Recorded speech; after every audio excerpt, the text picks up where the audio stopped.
man. That's a big play for the Bobcats.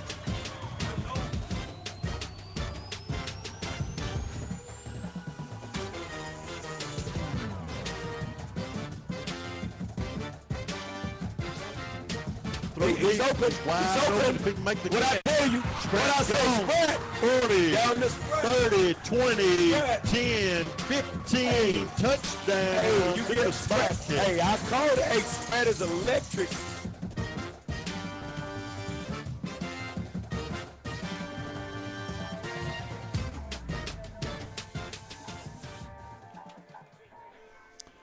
Welcome, Dumas Bobcat fans, to Game 3 of Dumas Bobcat Football 2025 edition.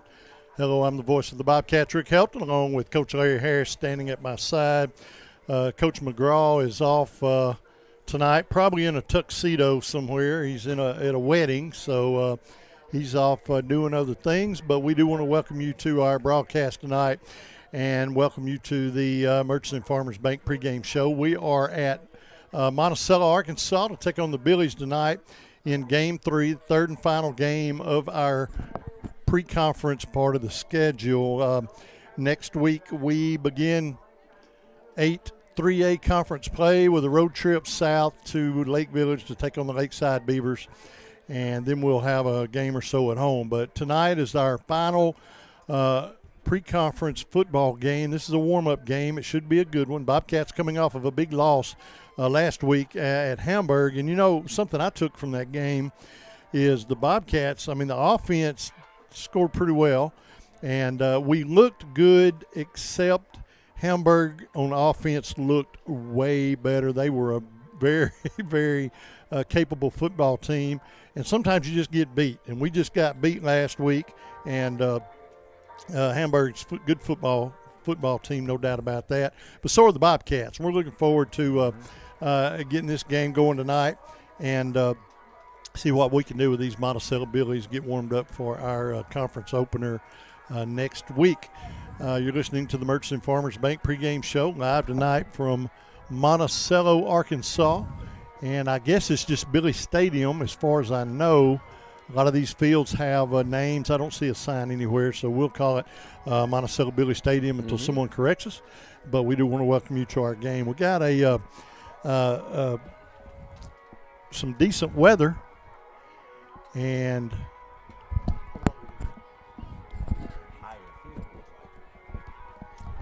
in Lake Village, and they have a track plus about a 40-yard 30-yard sideline, it seems. So we'll be a mile from the action next week. But tonight, man, we're going to be right on top of it. And I look for a very exciting football game tonight. Had a lot of rain come through. It has quit raining, but it's humid. It's warmed up a little bit. And so it may be a little humid out there, a little warm tonight. But I think the rain's moved out, at least for now. So what about this artificial surface? Does it get wet? I mean, I know it gets wet, but does it get slippery when it gets wet, or does it drain down pretty good? I don't want to sit here and say I know this, I don't, but I'm pretty sure it should drain pretty good because it doesn't look like, that it holds any water like that. And then, I know you got to wear certain type of shoes that helps give you better traction out here. So I'm sure it's a little bit better if we were down on a natural surface, right. Especially with the rain. But look like it should be a pretty good night for football. Look like everybody's going to be able to move around pretty good, and look like we'll be able to see the athletes excel and do what they do tonight. Excited about this game, and it is, like I said, it's a warm-up. It's really a warm-up game. You play to win, obviously. You want to fine-tune your team tonight because we're wading into conference play next Friday night, and it'll be conference for the next 7 games. It's hard to believe this is already Game 3, and I knew that when football season started, we were going to have to saddle up and hold on because we were going to be moving quick, and sure enough, here we are already on another Friday night in Southeast Arkansas. Wow. And it is pretty amazing that time flies like it does. It really does. We want to say a big thank you to all of our sponsors. We appreciate everybody that allows us to bring you live Dumas Bobcat football, including Merchants and Farmers Bank of Dumas. And they sponsor our pregame show each and every week. We're going to take a 3-minute timeout, hear from some of those fine folks. We'll be back with more of our pregame show after this. As a community bank, Merchants and Farmers is closely tied to the businesses, organizations, and most importantly, to the people in the communities it serves. We have been since 1909. We offer the big bank products, but are small bank friendly. We're dedicated to providing great customer service, all the while getting to know our customers. Hence our motto, building relationships one customer at a time. We'd like to invite you to be next. Stop in today to see why your experience here matters. Merchants and Farmers Bank of Dumas. Member FDIC. Pico Food says good luck to all the players, coaches, cheerleaders, and marching bands taking the field tonight. Under the lights, it's not about who's in your path, it's about who's in your huddle. And Pico Foods is a proud teammate and supporter of local communities and the state's agricultural producers. Learn more about how Pico Foods buys direct to support local producers. In Arkansas and Missouri, call David Durham or James Chester, 870-202-7101. In Alabama and Mississippi, call Andrew Parker or John Taylor Hickman at 601-670-9383.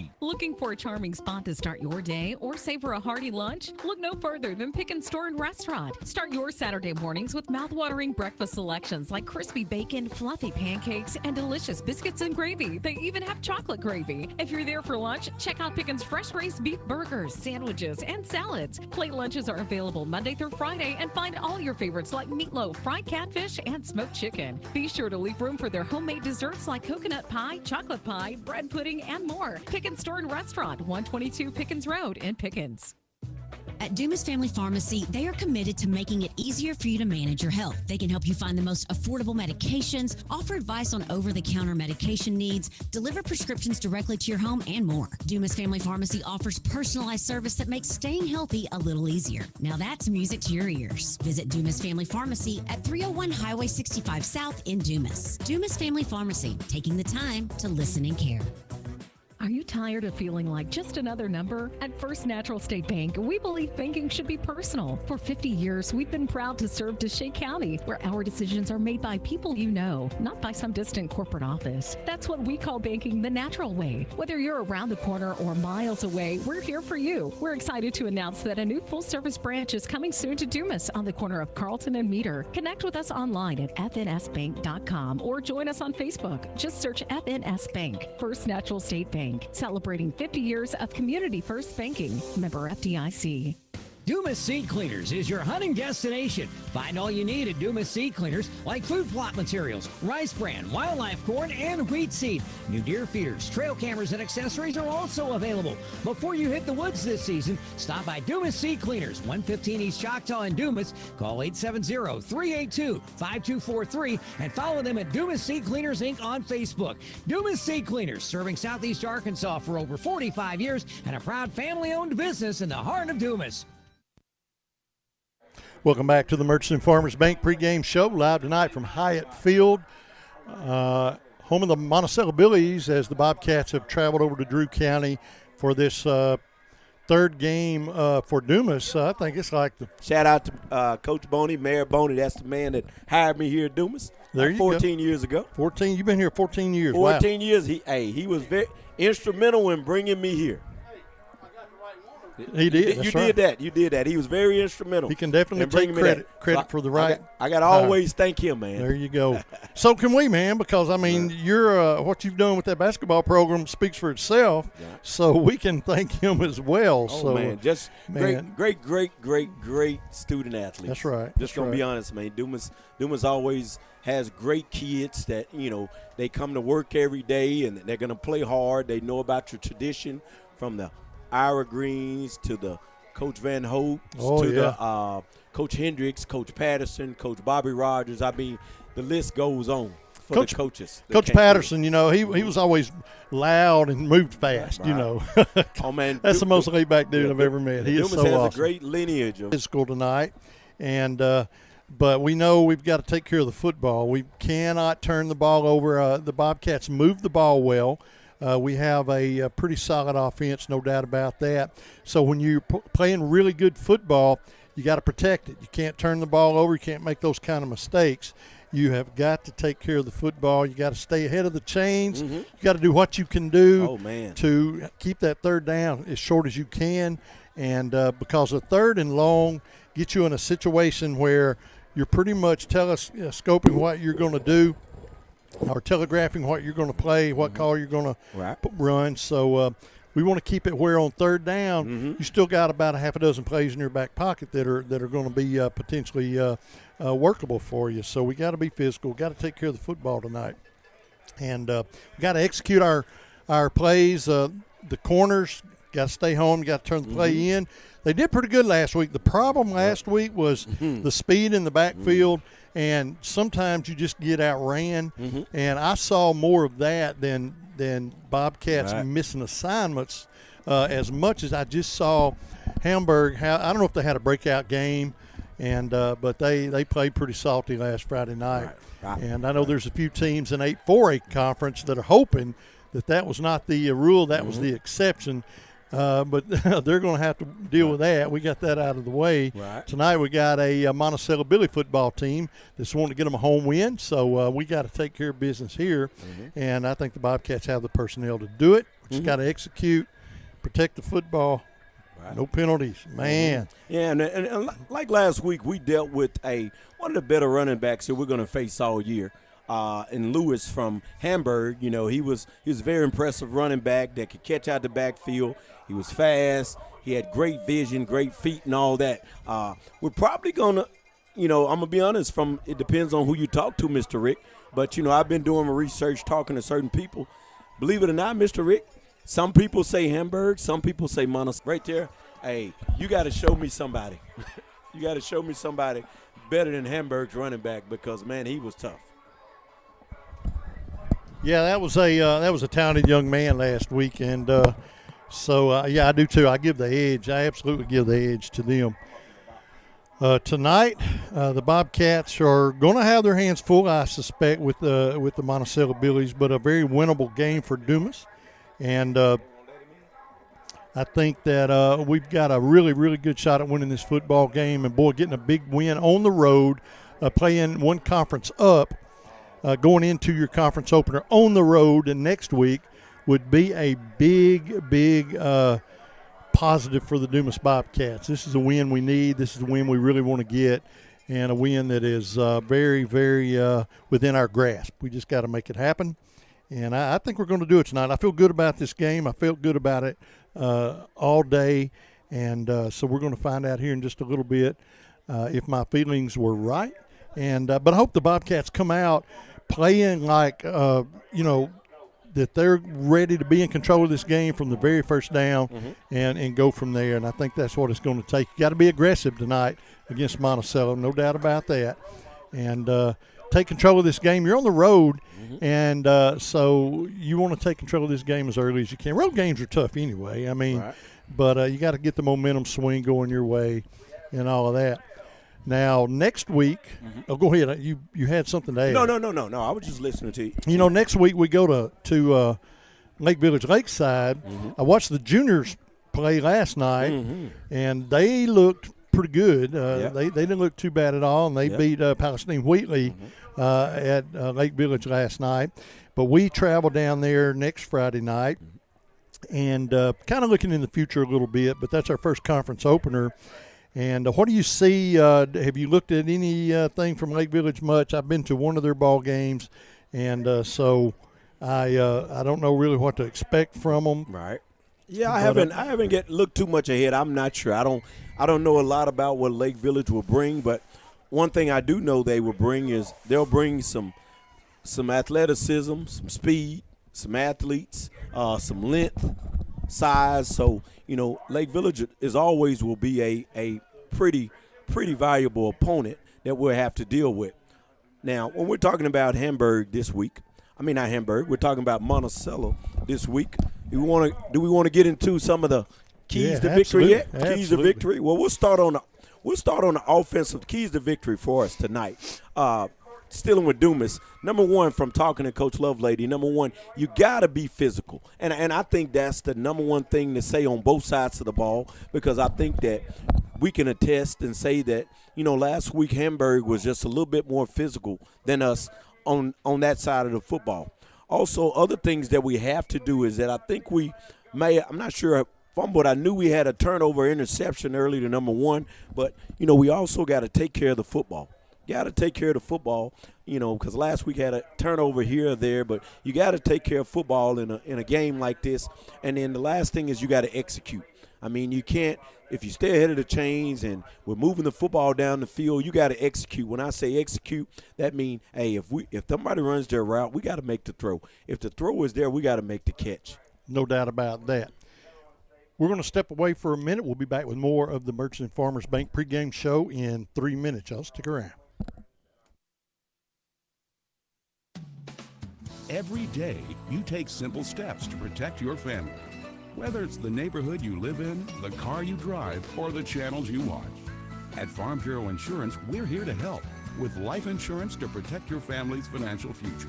Serviced by agents trained to customize life insurance coverage to you and your family. From last expenses to mortgage protection to your children's education to retirement. Your local Farm Bureau Insurance agent is on hand and ready to provide the reassurance and protection you need.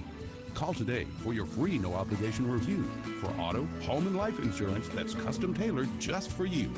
Call Farm Bureau Agent Grant Shellman or Shea County Agency Manager Bubba Hudson today at 870-382-4004.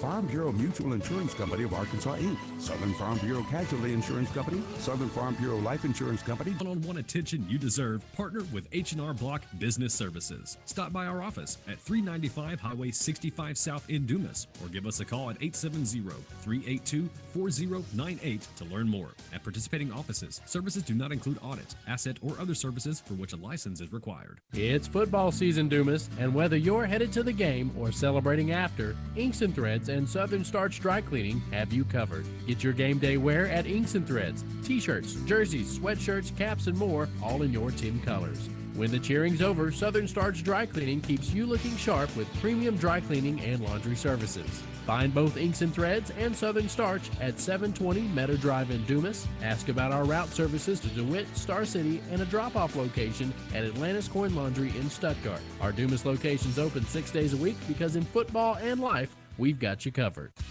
Pop's Car Wash is a proud Dumas Bobcat supporter with 9 locations across southeast Arkansas to serve you. Bring your cars, trucks, big rigs, boats, and ATVs to any of our locations in Dumas, Monticello, Warren, 2 locations in Lake Village and Dermott, and the newest location on 28th Street in Pine Bluff. Customer service is our #1 goal, and we appreciate your business. Pop's Car Wash, now with 9 locations across southeast Arkansas to serve you. The Lambert family says, go Bobcats. Do you have bugs, signs of termites at your home or business? Bed bugs hiding in your mattress or furniture? Then stop right now and call Southeast Pest Control in Dumas. They cover all of southeast Arkansas and can take care of your home and commercial needs. They also offer a specialty service for fire ant control. No job is too big or too small for Southeast Pest Control to handle. Plus, they offer yearly service agreements with monthly and quarterly service calls. To prevent bugs or when you've got bugs, call family-owned and operated Southeast Pest Control of Dumas at 877-259-2849 for immediate service. No bugs here, just Billies and Bobcats. We're just about ready to sure that you read your keys and don't make any mistakes or let anybody get open. Also, we have to get off our blocks. Got to get off our blocks, know where you're getting to. Everybody needs to fly to the ball, run to the football, try to get in the lanes to make tackles. Also, what we got to do is we've got to make tackles. We got to make tackles, whether it's on the defensive end, whether it's on special teams. We got to drive through the numbers, head up, make the tackle. We can't be arm tackling. We got to make sure that we make all tackles tonight and execute on both sides of the ball. Now, when you talk about Monticello, we'll talk about what they got. And they have a quarterback in Jackson Hines, senior, 5'9", 165.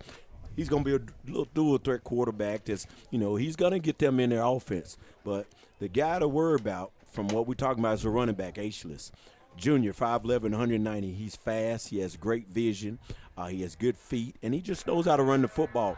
So I think that Coach Treadwell and the defensive staff and Coach Nick and all those guys, I think they've had them rolling in practice this week, going over keys. And I think that the Bobcats are going to be primed to stop Monticello on the offensive side of the ball tonight. And it's going to take some big stops, no doubt about that.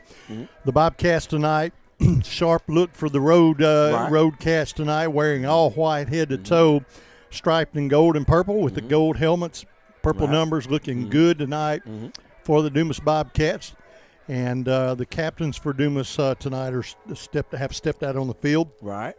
Kevion Henderson, number 78, and number 19. As I said, the captains are on the field waiting on the Monticello captains. We're about 5 minutes away from the kickoff tonight, so we're ready for some football. Now, I do feel a little breeze coming through this window. It got a little hot just after that rain, but I think we're going to recover from that just a little bit, and we'll see how that goes.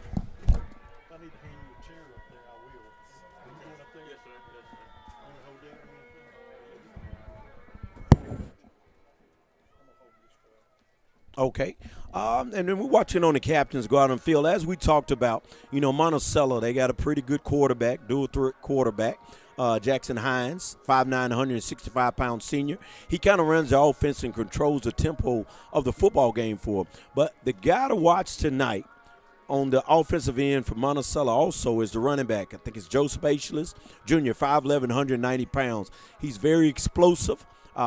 He's got great vision. He's a hard runner. He knows where he's trying to get when he's running the football. He's a home run hitter, D1 running back with great vision. So the Bobcats are going to have to make sure that we're aligned correctly and we're reading all our keys, making sure that we're able to try to stop them. Now, the guys to worry about also when it comes to the passing game is they got a wide receiver, number 1, Jaden Rose, senior, 5'7", 140. He's considered to be one of the fastest guys in Southeast Arkansas, according to Coach Treadwell, the defensive coordinator. And then the other guy to worry about in the passing game is tight end, number 5, Jackson Raw. He's a junior. He's 6'6", 260 pounds. Actually, little side note, his mom used to work at Dumas. Yeah, and that's a big young man right there. So he's a big young man. So, Monticello has 4 weapons that we're going to have to count for the night on the defensive end of the defensive side of the ball. Yeah, and it's just academic. You really got to, like you said, wrap up, make those good tackles. Don't miss a tackle. You can't have one of those, man, that was almost a good stop. You got to wrap up. You got to put just a little bit more into it.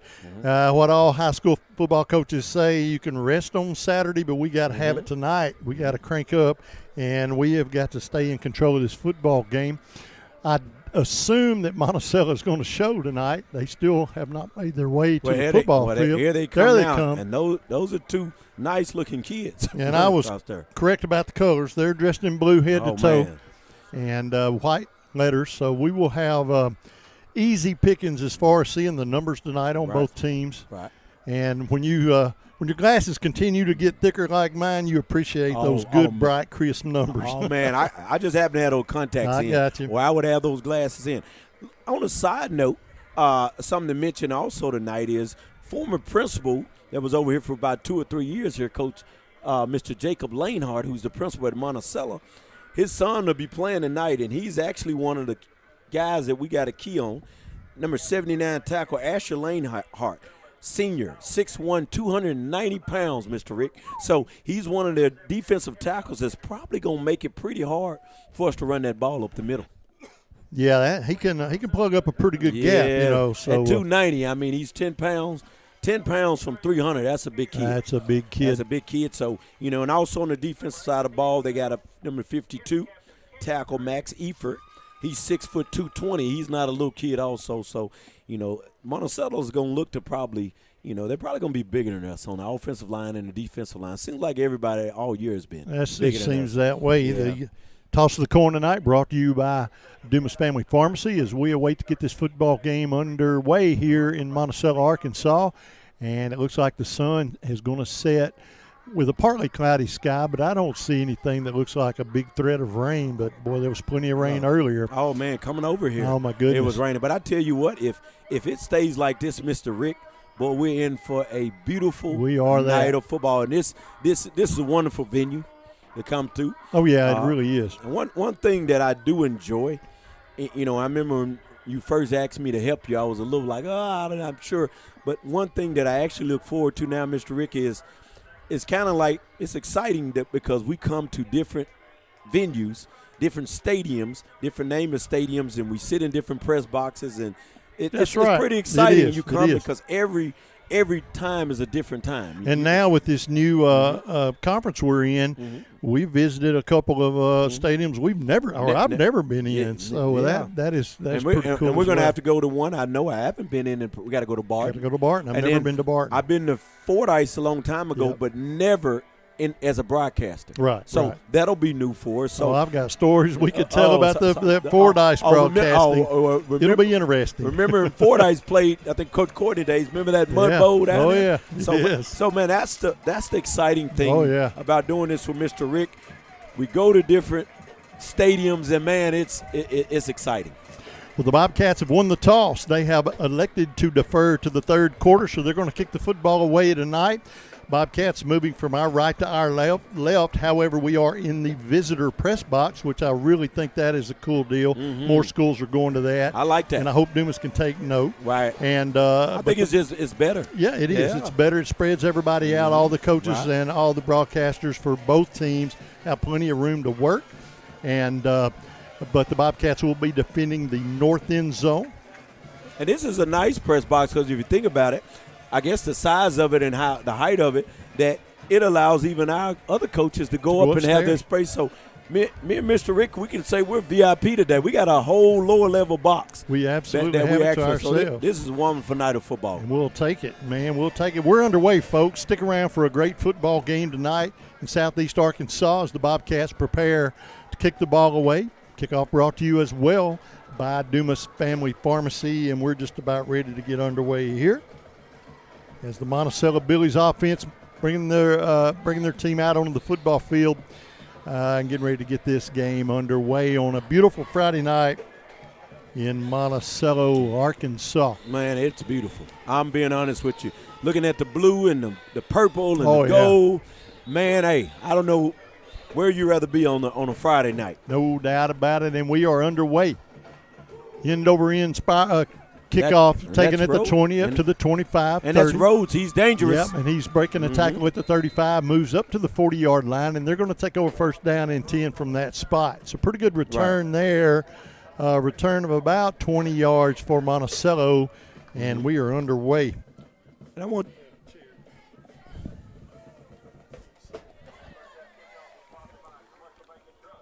and if you look, Mr. Rick, we talked about it earlier. I mean, you could just look at him, man. Look at that running back, Mr. Rick, number 6 in the backfield. He looks the part. He looks like, hey, he's a gamer. Yes, he does, no doubt. 5. I mean, what is he? He's 5. Let me get it right. Showing him at 5'11", 190. Yeah, he's a nice-looking running back. And they talked about him. Oh, when we chop him down in the backfield. He's going down. He's going to lose about a yard, maybe 2. Carmelo Burgess on the stop, sophomore. So they're going to mark him back at the 40-yard line. Actually, the line of scrimmage was up to the 43. He had a good spot. Right. But he's going to lose 3, maybe 4 on that play, so it's going to bring up second down. Right. And about 13 yards for the Monticello Billies. Ball spotted at the 39-yard line of Monticello. Yeah, that was a good first down play to stop that running back early. Quarterback's seeing 2 receivers to the right. They're going to kind of and he's play action. I'm glad they stopped it dead. Tight end was wide open. Man, there was broken coverage. Right. And number 5 was wide open. Yeah, that's Rawls. Woo. Why did the play? Why was it whistled dead? I'm not sure. I'm glad there was Mr. a flag, though. It was a penalty. Right. But one thing about when we wear headset in their back pocket, man, and because we got away with one that time, no doubt. Yeah, we had a one high safety in Marcus Kilgore in the middle of the field, but something went wrong. We're just underway. 11 minutes left to go in the first quarter. First possession for the Billies. Quarterback rolls to his right, looking to throw. Now he is going to be flushed out of the pocket. And we got to make tackles. Yeah, missed the tackle there. Jordan Kinney. No, that was my bad. That was Donald James missed the tackle right there that allowed him to gain another 3 or 4. So that is going to be a third down and short now for Monticello. And you can bet your bottom dollar right here with a yard or 2 to go. Number 6 is about to tote the football. So third down and 1. Ball is across the midfield stripe to the 48-yard line of the Dumas Bobcats. Quarterback splits a couple, 1 to the left, 1 to the right. And 2 tight ends, 1 running back. And we have a long snap count. There's Quarterback's going to pull it down. Oh, and he has a gap. He has a seam, and man. he is running, and Marcus Kilgore makes the play. Man. Boy, some damage was done as he moves the ball across the 40 down to the 30, inside the 30. Yeah. And he is going to be hauled down at the 28-yard line of the Dumas Bobcats, and that's a first down and 10 for Monticello. He had a gap, and he blasted through it. Yeah, well, I see one thing we got to deal with. The same thing we dealt with against Hamburg. Well, you got a running quarterback and a running back, so that's a dangerous combination. Quarterback takes a snap, high snap, hauls There's it down, a running hands back, off. and he's over the side and gets about 3 or 4. He's going to be ran out of bounds far sideline. Man, he's a good-looking running back, man. Joseph Aeschylus, Jr., 5'11", 190. So it's going to bring up a second down and 2 for the Monticello Billies, and they're moving the ball well here early against the Dumas Bobcats. Other than the first, they started out a little shaky with that first flag. Well, not flag, but we stopped them for a loss. Ever since that play, they've gotten in the groove, and everything's been positive yardage. They have moved the ball. Second down and a couple. One man goes into motion. Quarterback hands off to the running back, number 6. And we missed tackles. Well, he got the corner. There's a flag on the far sideline. Quarterback tonight for Monticello, number 8, Jackson Hines, senior. There's a block in the back. That'll come back. So there's going to be a penalty against the Monticello Billies. They're going to bring that one back. And we're going to repeat the down. 9 minutes, 34 seconds left to go in the first quarter here. And we are scoreless, first possession for the Monticello Billies tonight. Moving the ball fairly well, but we've had a couple of miscues and a penalty or two, and it's going to move them back to the 31-yard line of the Bobcats, and it's going to be second down and 12 now for Monticello. Now the Bobcat defense has an opportunity here to make some big stops and show what they're made out of, because they caught another break there. But they're going to have to make some stops. Yeah, we got to watch, with that play right there, we got to watch that big tight end, man. Yeah, it's one-on-one coverage. Asleep. Watch that tight end. Quarterback is going to kick again, and there's a gaping hole again. He's going to get into the secondary, crosses the 25, and we'll see where he's hauled down. But it was play action, but he just pulled it down and kept it. Yeah. And Jackson Hines is the quarterback. As we see, he threw a little pass earlier, but he's good at play action or the zone read to the running back, because there's so much attention that's being paid to the running back that right now the quarterback is capitalizing on that. So he's going to move the football inside the red zone. It looks like about the 18-yard line, and it's going to be a first down and 10 for the Monticello Billies. 8:50. We are scoreless here in the first quarter. Monticello threatens in the red zone. There's a running back again. He's going to get his number called. He's going to gain down to around the 15-yard line, a gain of about 3. We'll wait on the spot. But a pretty good stop there. Good tackle by the Bobcats, and they are going to spot it indeed on the 15-yard line. So we'll bring up a second down and 8 for Monticello. And I look over and I see why they're running left. They're running behind Asher Lanehart, number 79. A 6'1", I think 290 pounds. That's a big kid. That's why they keep running left. Yeah, he can plow the road, no doubt about that. Quarterback, second down and long. There they go. He's going to hand off, and there they go left again. They're going to contain me. It looked like it might have been a little hole, but they let go, and he did make the corner. Right. But closed it up a little quicker than I thought we were going to. So a pretty decent stop, but he has moved the ball well. It's going to bring up, if you can make this go over on Dan, just got to make a stop. You got to get some penetration, get in the backfield. Oh, they got a direct snap. They're in a wildcat formation. They're going to direct snap it. Quarterback's going to call it, but the running back's going to take the snap, looks like. And now the quarterback's going to get it.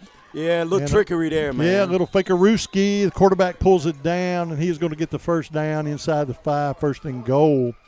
Man, you can tell that they must have practiced that a lot, because I was really saying – you bring in a new guy to take the snap on 4th and 2. That takes a lot to do, doesn't it? It does. You thought Ramos was going to take the snap, but not so. There they go again behind Ramos. They're just plowing behind that. So the quarterback's they call it down on the ground. He's content to run, and he continues to call his own number, moves the ball inside about the 2-yard line. It's going to bring up a second down and goal. 6:53 clock runs here in the first quarter. We are scoreless at Hyatt Field in Monticello. Well, you already know they've got Ramos back there that is probably going to be the quarterback, and he's falling behind Ramos. Yeah, I figure Hines is going to keep it. Ramos is going to no. Oh, well, what do we know? So, well, they in touchdown Monticello, they did exactly what we thought they were going to do a while ago. All right. But the quarterback pulled it down, and that was really pretty ingenious coaching because they set us up. Exactly what they did. They set us up, and they scored 6 points by doing it as we expected the quarterback to get it again. And this time Ramos pulls it down. And other than the loss on first down and the one flag, I would say that was I would say that was a pretty clean drive for them. It was. Up the field, other than that mishap right there. And we'll keep an eye on that play. What do we got? 6:35 left in the first, and see if that play comes back to be big in this ball game. That it missed extra point. So the missed extra point indeed bobbled the snap a little bit. So with that, it is a 6-0 lead in favor of the Billies here tonight on their first possession. It's pretty elementary what you have to do when you're on the road or anywhere for that matter. You got to answer. Well, here's another thing other than Mr. Rick, that play that they called dead. Remember, and then picked the flag up. If you really want, I'm not sure how long the drive was, but they passed the ball one time. That's right. Right here for the couple yards. Everything else was a run. On the ground. Probably about 10 runs. Yep, that's correct. Yeah, 8 to 9 runs. So we pretty much saw what they like to do. We're going to find out now what the Bobcat offense can do as we await the kickoff.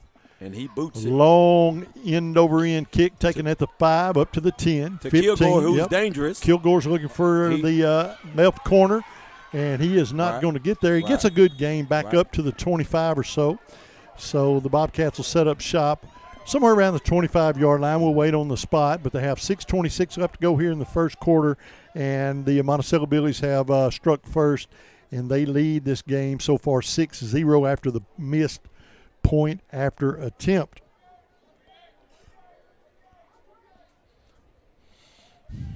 Key players on defense that we have to worry about.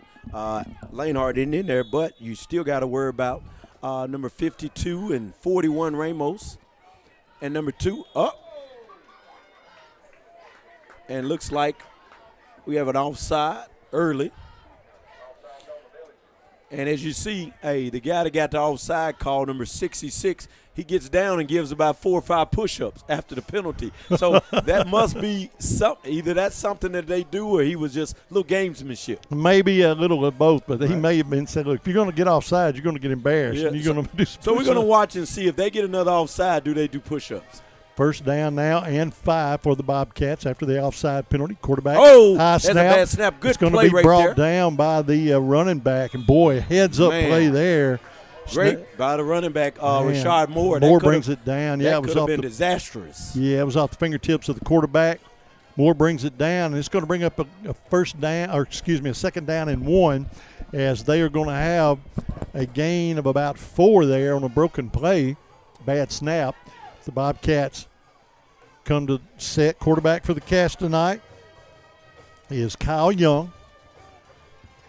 Sophomore quarterback, hands off to the running back. Rashad Moore, and they tripped him up in the backfield. Man, he's going to lose about a yard back near the 30. It looked like Moore was going to stretch it out, but, man, they got there quick. Right. And down he goes. It's going to bring up a third down and a yard now. They said he got the line of scrimmage back. Right.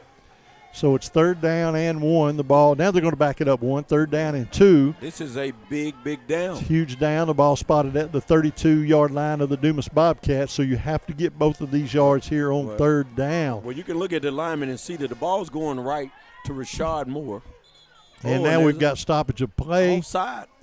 First down. And it looks like it's going to be another offsides penalty, and it's going to be a first down for the Bobcats. Right now, you get them any way you can. Anyway. And we'll take that first down. Now, what you hope your offense does, if you're Dumas, is, all right, we had a few bobbles of our own, but now we've got a fresh set of downs, pretty good field position. Now let's get our offense clicking like we want it to do. We're getting a new start. Right. So far on that drive so far, we've got 10 yards of penalties on Monticello so far. So now the ball's moved up to the 36-yard line. First down and 10 for the Bobcats. Young looks to the sideline, changes the play, trips to the right side of the football field, one running back. That running back is Rashad Moore. Quarterback drops back, looking to throw. And that pass is high. And he is going to throw high, intended for Nora. And it is going to go out of bounds, 2nd down and 10 on the incomplete pass. Stops the clock, 4:50 to go in the quarter. Billy's on top 6-0.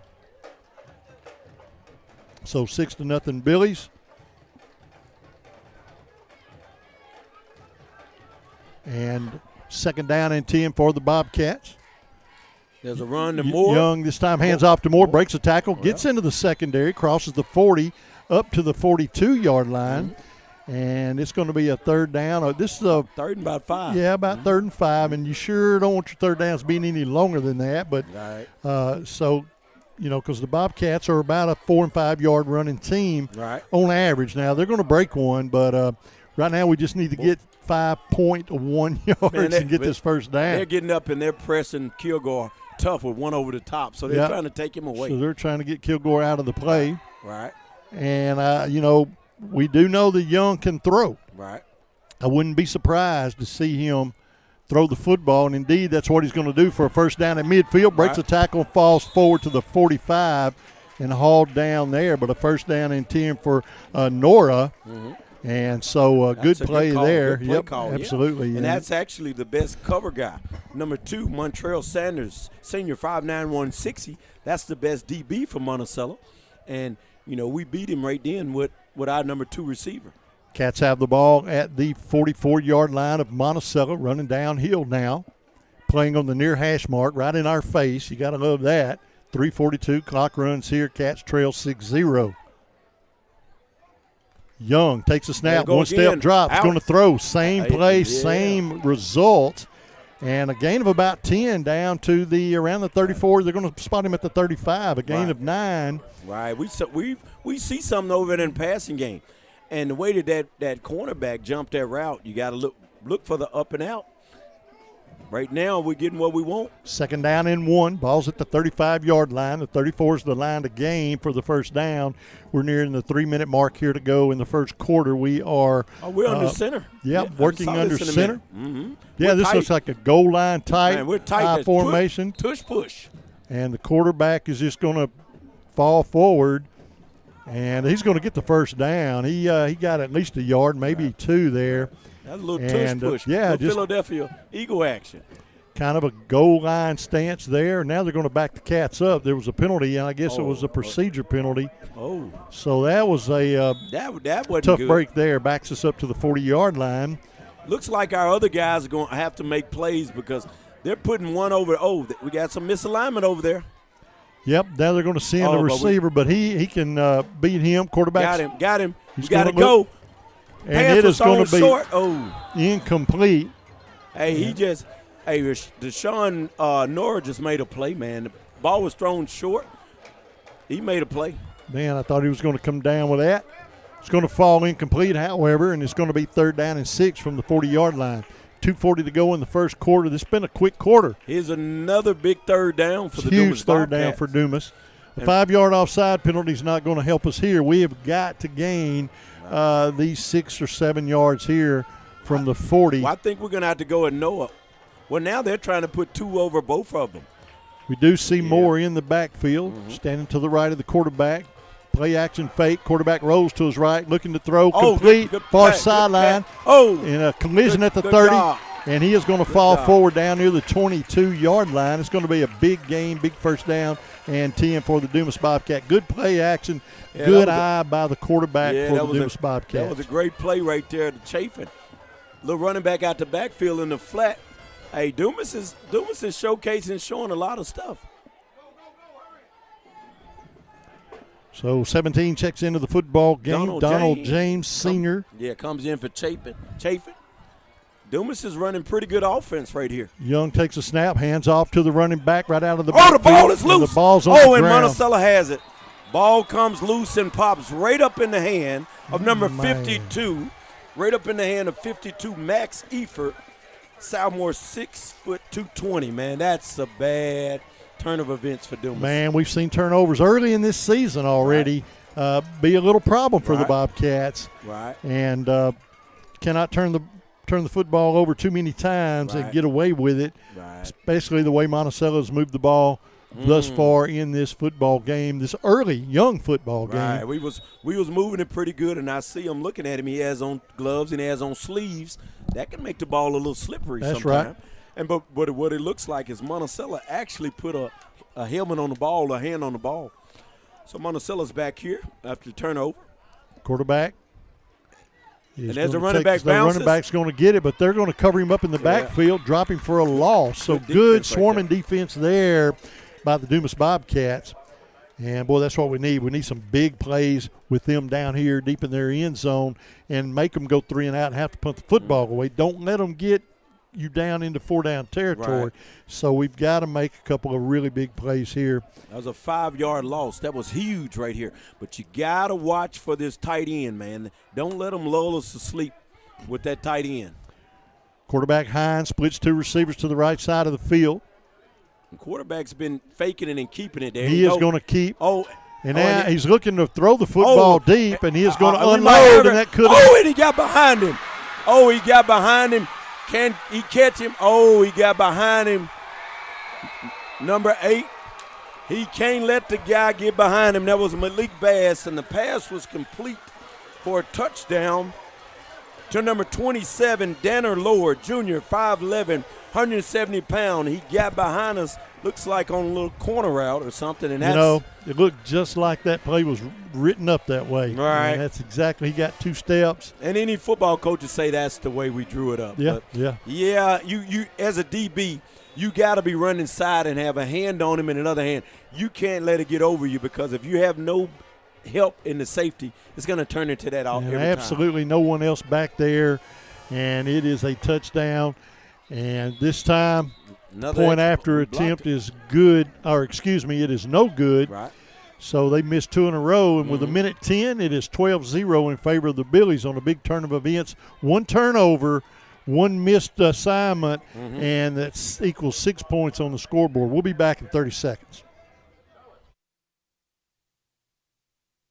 Pico Foods says good luck to all the players, coaches, cheerleaders, and marching bands taking the field tonight. Under the lights, it's not about who's in your path, it's about who's in your huddle. And Pico Foods is a proud teammate and supporter of local communities and the state's agricultural producers. Learn more about how Pico Foods buys direct to support local producers. In Arkansas and Missouri, call David Durham or James Chester, 870-202-7101. In Alabama and Mississippi, call Andrew Parker or John Taylor Hickman at 601-670-9383.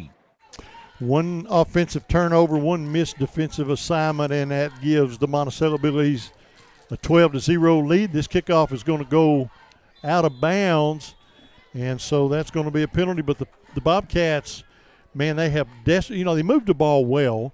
Kind of our game plan. We wasn't in a big hurry. We chewed up plenty of clock, moved the ball down the field, but we fumbled it away. And a good team will make you pay on a mistake. And that's what Monticello did. And so now the Bobcats have got to saddle up, put all that behind them. Plenty of time in this football game. But we need to move this ball downfield and tighten this game up just a little bit. No mistakes. Can't fumble the ball away. So we'll find out what the Cats are made out of here on this offensive drive. Kyle Young, the quarterback. Trips. Handoff out of the backfield to number 3. Breaks a tackle. Breaks 2. He's at the 40, 45. He's got midfield. He breaks to the 45, and he's going down at the 42-yard line of the Monticello Billies. But what a run that time by Rashad Moore out of the backfield. Great run. Physical, running downhill. Good block or 2. And the Bobcats are back in business just like that. We're under the 1-minute mark here in the first quarter. Cats trail by a couple, 12-0. Ball spotted at the 48-yard line of Monticello. First down and 10. Kyle Young, sophomore quarterback for the Dumas Bobcats. Good-looking quarterback. He's just going to get better and better. Moore stays in the backfield, steps up to flank the quarterback on the right side. Trying to go deep. Drops back looking to throw, and he is just putting too much heat on the football right now, and it's going to fall incomplete. Right now, they haven't even had a throw, even a target at Marcus Kilgore. But if you notice on the other side, they're pressing him. Oh, yeah, they're wrapping him up. And then they're press coverage over there, and then they have one over the top, so they're completely taking him away. So that's going to stop the clock with 32 seconds to go in the quarter. Second down and 10 after the incomplete pass. Ball's at the 40. 3-yard line of the Monticello Billies. Young hands off to Moore in the backfield. And they beat him. And, boy, they hit him hard. He's going to gain a couple. And he is going to get the original line of scrimmage. And I'm sure that should be the last play of the quarter. I don't think we're running another play.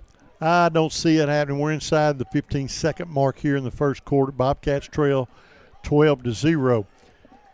So they're going to come to the line, but I'm sure they're going to let the clock run. Yeah, I don't think we should run another one. So that is going to bring us to the end of the first quarter of play, and after one, it is 12-0 in favor of the Billies. We'll take a 1-minute timeout. We'll be back with second quarter action after this. People of the Delta have trusted DePaul Community Health Centers to provide excellent, compassionate care for more than 30 years. DePaul gives children and adults access to high-quality medical care while addressing the overall well-being of each patient. The health center also offers specialties such as behavioral and women's health services and a wellness center where patients can enhance their fitness journey. Call DePaul Community Health Centers today for an appointment to address all of your medical needs. 870-382-3080. That's 870-382-3080. Go Bobcats. Red River Ford Toyota is the fastest growing Toyota dealership in Arkansas. They also have those great Ford trucks and SUVs. Visit Red River at 1903 North Falls Boulevard in Wynn. Call them at 870-238-7770 or visit them online at redriverfordtoyota.com. You can even do everything online and they'll deliver your vehicle to you. And with many makes and models on their pre-owned lot, you're sure to find the vehicle that fits your needs. Red River Ford Toyota, 1903 North Falls Boulevard in Wynn, Arkansas. Welcome to second quarter action. It is 3rd down and 9 for the Dumas Bobcats. Bobcats are now defending the south end zone. I figure we're going to go over to Nora because they're pressing over here. So Kyle Young looks things over, makes a few adjustments in the backfield, keeps Moore in the backfield, play action, and now he's going to be flushed out of the pocket. And he is all dressed up and nowhere to go. Yep. And he's going to lose back to the 45-yard line. So we're going to see the first punt of the night for the Dumas Bobcats. Yeah, as that play fell apart all around the quarterback, and he just had to try to cover the ball up, not turn it over like you said. So 4th down and 12 now. So 4th and 12 at the 45, and we're going for it. And this is a very interesting call. Yeah, they're pressing Marcus Kilgore over here. They're going to split trips to the left. You got to wonder if they've got something up their sleeve here. His quarterback's going to have an empty backfield. He's going to drop back, rolls to his left, and now he's got to saddle up and run. Nothing there. And he is going to lose a bunch back to the 47 or so. So, man, they're going to have some good field position. Monticello takes over on downs. That was a very interesting call. Right. And he was rolling toward his weak side, and he's not just very mobile. So, wow, big turnover there for the Bobcats. Just underway, second quarter action. Billy's on top 12-0. Yeah, it was very surprising to go for it right there with the play call. Yeah, they got some field position here. They got the ball at their own 47-yard line with a 1st down and 10.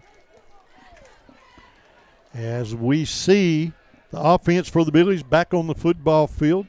Jackson Hines, the senior, brings his team to set, splits a receiver to the left side.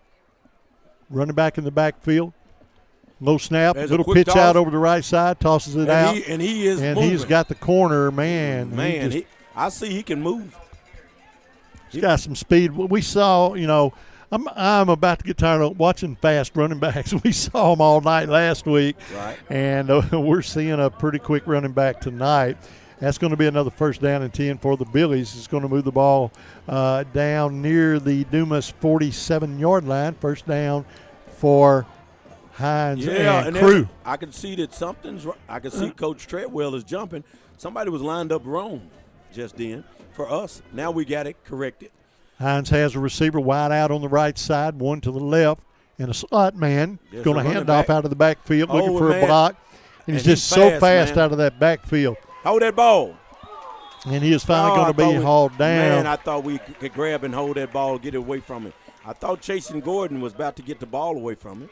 Jordan Kinney made a big tackle, but, boy, some damage was done. A lot of field was eaten up there, and those chains are on the move once again for Monticello. 10:50, the clock runs here in the first half of play. Dumas down 12-0. And Monticello moving the ball at will right here inside the 30 of the Bobcats. And now somebody moved. It looks like that's going to be they're going to say he was pulled off sides. And so it is going to be a 5-yard penalty against the Monticello Billies. And Coach Lovelady's calling a timeout. So there's going to be a 5-yard penalty. Lovelady's calling a timeout on the field. So we'll take a timeout in the press box. We'll be back. 10:42 left to go in the half. Cats down 12-0. And penalty when we get back. We'll be back in 30 seconds. Call ASC Property Management Incorporated and Southland Management Corporation for your real estate and rental property needs. They have 1, 2, and 3-bedroom apartments as well as houses for rent in Dumas, Grady, Gould, Star City, and the surrounding area. Phone 870-382-6762 or come see them at 710 Meadow Drive behind Mad Butcher in Dumas. ASC Property Management and Southland Management, members of the Realtors Association, proud members of the Dumas community, and strong supporters of Bobcat Sports, equal housing provider. Man, there's an office full of fine folks at ASC Property Management. Go by and visit if you have any apartment or housing needs, and they will fix you up. And they're great supporters of not only Dumas Bobcat football, but the city of Dumas in general. So a penalty against Monticello moves the ball back to the Bobcat 34-yard line. It's going to be first down and 15 now for Monticello. And the Dumas Bobcat coach, Lovelady, calls a timeout, try to shore up his defense a little bit and stop some of this bleeding here. Well, I guess the penalty was against Monticello. Yeah, they say he was drawn off sides by one of the defensive tackles. Quarterback drops back, looking to throw. Throwing it deep. And, boy, he is. Oh, big guy. Looked like he pushed in the back. Yeah, and there is going to be a flag. He pushed off, so that's going to be an offensive pass interference. But, man, that's a bad matchup there. Man. As he's a foot taller than the defender. But I'm pretty sure that's probably going to come back. As he pushed off, and the defender had no chance after that to make any kind of play. So that big gain there is coming back, and the Bobcats. We needed that. We needed that. We absolutely did. In a big way. And so that penalty is going to back the Monticello Billies up. And now they're going to be backed all the way to the Dumas Bobcat 47-yard line. They're going to have to try first down again. First and 29. But it's, first down almost 30 yards for Monticello. Beware of the screen or anything to the running back. You know, that running back, it's 29 yards, but that running back is good for half of that. Right. Easy. I mean, you got to really watch him. He is a powerful runner. So you're right. You got to watch for anything, any kind of trickery, any kind of screen pass. And the quarterback's going to roll to his right immediately. Now and he's cutting back, and there's nobody on this side. So he's going to tuck and run. Man. Don't push right there. He's going to get the original line of scrimmage. Man. Boy, some damage was done there, and it's going to bring up a second down and 10. Yeah, he made a little – he ran to the right, and in the cutback lane, there was nobody on this side. Picked up a huge gain right there. Well, the Bobcat secondary is – they're over-pursuing instead of staying at home. They're over-pursuing, and if they get beat, then their position is now vacant. Now it's 2nd and 11, and you got to know that it's 3 downs to get 11 yards from Monticello right here. Hines takes a snap, hands off to the running back. He stumbles, he makes a move. Makes a move. His feet are good. Man, he's a good running back. Man, he's going to be down near the 5-yard line. Good gracious, and he stumbled in the backfield. I thought he was going to fall under his own demise, and he gathers it up, and now he's got a first down and goal for his team. That young man is running the football.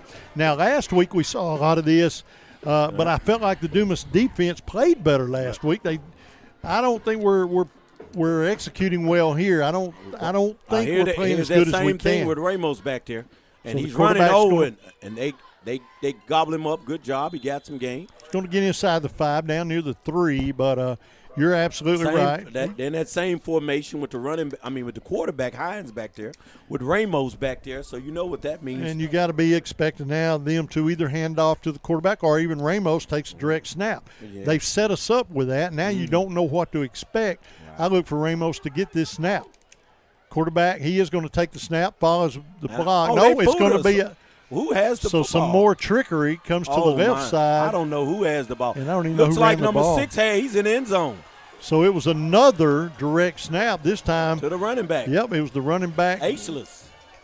Joseph Ageless. I don't know about you, Mr. Rick. They completely fooled me. I had no idea. I was looking for Hines or Ramos, but they're down in the touchdown. And I think that's the whole point of that play. They've set us up twice with the quarterback and Ramos. Now, so you know one of those guys is getting the ball, and guess what? Right. No, they didn't. Right. I'll tell you what. The thing we've been good at so far is stopping the extra point. So let's see. Let's see. We're 2 out of 2. Here we go on this. They're going to go for 2 now. And he's going to and he makes a step and gets in there. So the quarterback's going to go in for the 2-point conversion. And with 9:23 left to go here in the half, wow, man, Monticello's pulled out to a 20-0 lead over the Dumas Bobcats. 20-0, man. Now that offense, I'm telling you, that I don't know how long they've worked that. They had to work it on paper before they ever put it on the field. But they set you up with a quarterback and a running back, and they play it a couple of times different ways, and they're successful. Then they throw another running back in there that nobody sees. That is just brilliant coaching. What I have to say this, Mr. Rick, I've been with you about 2-3 years now. I'll be shocked to say I'm not sure I remember calling a game with you where we faced 2 offenses this similar. Good, that's right. That execute this well. I mean, I'm being honest. The 2 teams we played in the last 2 weeks, Hamburg and Monticello, thus far, they both execute great on offense. No doubt. They're seasoned. They are absolutely. You're right. The play calling is pretty excellent of itself, but then they're, like you said, they're playing it to perfection. Right. And here's the thing we talked about. Other than, they called a penalty back, right? Right. Mr. Rick, 2 passes. That's all we saw. That's it. Everything else has been straight run. And you can't say nothing but why change it if you got 20? That's right. So the Cats have got to get on the board. Oh, I take that back, Mr. Rick. They threw a touchdown pass. They did throw one touchdown pass. You're right. Yeah, so I take that back, viewers and listeners. That's 3 passes. Kickoff brought to you by Dumas Family Pharmacy. End over end kick taken at the 17-yard line up to the 20, 25-30. Far hash mark, a collision at the 38, and that's where he's going down. First down and 10 for the Cats from that spot. 9:17 left to go in the half. Cats trail 20-0. And I'll say right here, this is, to me, the most important series of the ball game because you've got to try to put some points on the board right here. You cannot give the ball back to Monticello at this point because they're clicking on all cylinders right now. Man, Monticello looks really, really good, and the Dumas Bobcats look at times almost lost. Right. And the thing that they're doing real well against us is they're pressing Marcus Kilgore with somebody over the top. He hadn't even had a target. Yeah, we haven't called his number. Not even a target this game. And they gobbled him up, man. It's like we didn't even block right then. So number 3 is going to get the handoff out of the backfield. Nothing doing there. And Moore's going down and loses a yard or so. It's going to bring up second down back at the 35-yard line. Loss of 2, second down and 12. Oh, yeah, Marcus Kilgore doesn't even have a target. The only thing that's been good in the passing is to Nora. They've completely took Kilgore out of the game right now. Yeah, they're covering him up and they're pressing him, and they coming out to a quick pass, and he gets off the block. Kilgore has to hold that block.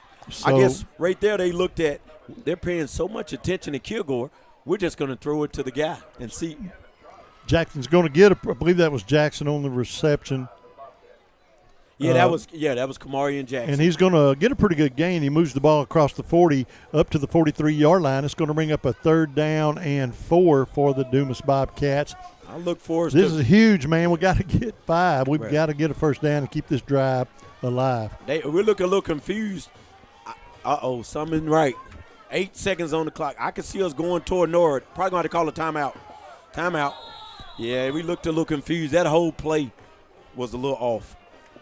So the Bobcats are going to call a timeout. 8:13 left to go in the half. We trail 20-0. It is 3rd down and 5. We'll be back in 30 seconds. Every Every project starts with good intentions and sometimes ends with a little frustration. At Barry's Hardware in Dumas, we turn that frustration into confidence. From the right materials to the right advice, we'll help you tackle any project at home. Because at Barry's, you're not just buying supplies, you're gaining a partner who knows how to get it done. Barry's True Value, Highway 65 in Dumas, where we make frustrated homeowners champions of their projects. The Barry's True Value halftime show will be coming up shortly. We got some football to play first. Welcome back. It is third down, and now we've got a 5-yard false start penalty. That's not good for us. So that's going to back us up another 5, and right now the Bobcats are self-destructing. It's going to be third down and 10, and the Bobcats just seem out of sync and a little lost. They got to gather it up, Coach. They trail 20-0. We're on the road. Big boy football here. Yeah, we've got to do something here. I mean, right now our defense has been on the field more than the offense. So with Kilgore covered up, they have got to find a way, because that is going to leave somebody with some one-on-one coverage. They got to take advantage of that. Yeah, they're going to have to probably go into Nora. Oh, we move again. Hey, man, another false start. Another false start, another 5-yard penalty. And, man, it is just not looking good for the Cats right here. And what you also want to be aware of right here is with 2 penalties for 10 yards to take us back in a negative direction, man, you don't want to make a mistake right here. Because guess what? They know now that we got to throw the football. And I'm sure they're going to send people to go get that quarterback. Oh, yeah. Because they feel like if they can get there, it can be a coverage sack.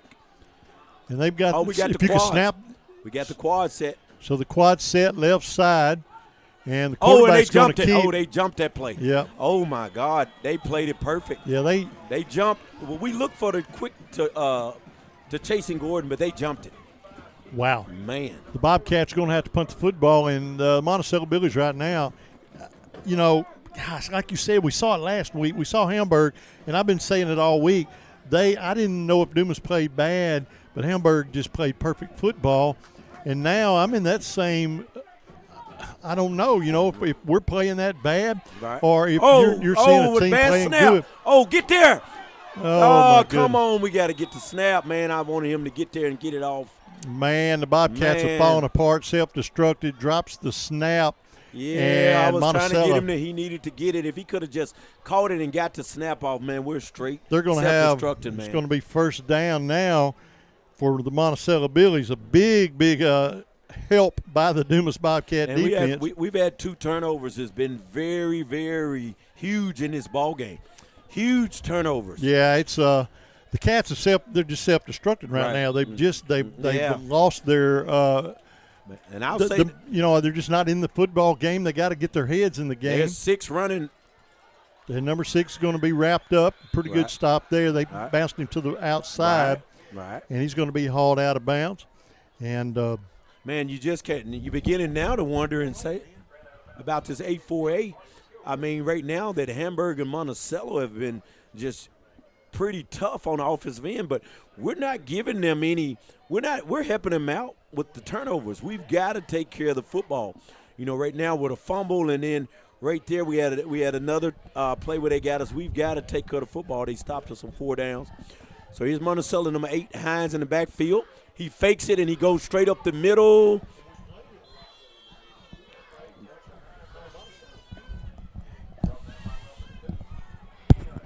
So right now, man, you're beginning to want to say we already know what you get in Warren. You're beginning to say the 8-4A may be pretty tough. Maybe a tight conference this year, no doubt. It really may. We'll bring up a first. Would it be first and goal from the 6-yard line? First and goal, clock run, 7-12. And I'll just let you take a guess, Mr. Rick. What do you think they're going to bring in the backfield? Well, now I don't know because they've done. But there's Ramos. Yep. That's what I'm saying. There's that. There he is. And the quarterback's going to block. Again. It's no secret. Yep. Yeah, that formation with Ramos right now. They're just overpowering us. Ramos blocks. Quarterback goes in for the touchdown. And Ramos plays Mike linebacker on the defense, Eduardo Ramos, and then he comes in at 220 and just plows. The next time they're in that situation, then they've got him running the football, taking a direct snap, or then they slip in another running back that we didn't even know was coming in the football game, and he gets a direct snap. Yeah, they are going to line up and go for 2. Their kicking game, their point after game has been off. And so they're going to line up and go for 2. Just under 7 minutes to play here in the half. Quarterback is going to hand off to the running back. Got him in the backfield. So the 2-point conversion is going to be denied. And with 6:58 left to go in the half, it's 26-0 in favor of the Billies. Let's take a 30-second break. We'll be right back.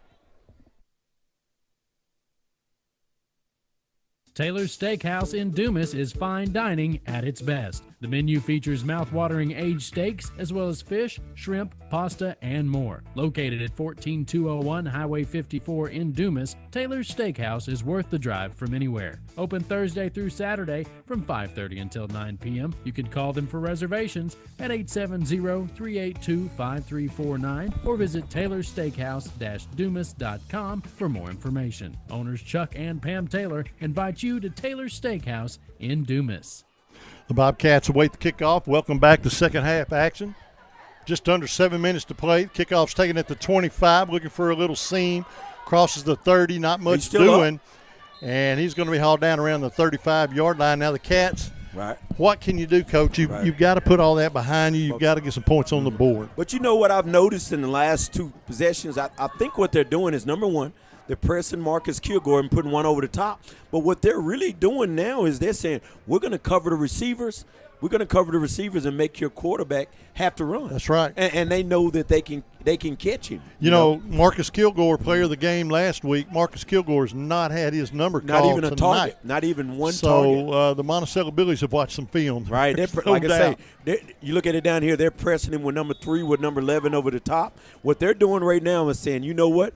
We're going to get you with coverage sacks. We're going to make you run it. Your quarterback have to run. My boss, Mark Staley's in the press box taking a little visit. Welcome him, quarterback, screen pass. They got us for the hold. They're going to get him for a hold. Yeah, Marcus. Oh, there's another penalty. So hitting him out of bounds. It's going to be offset. Yeah.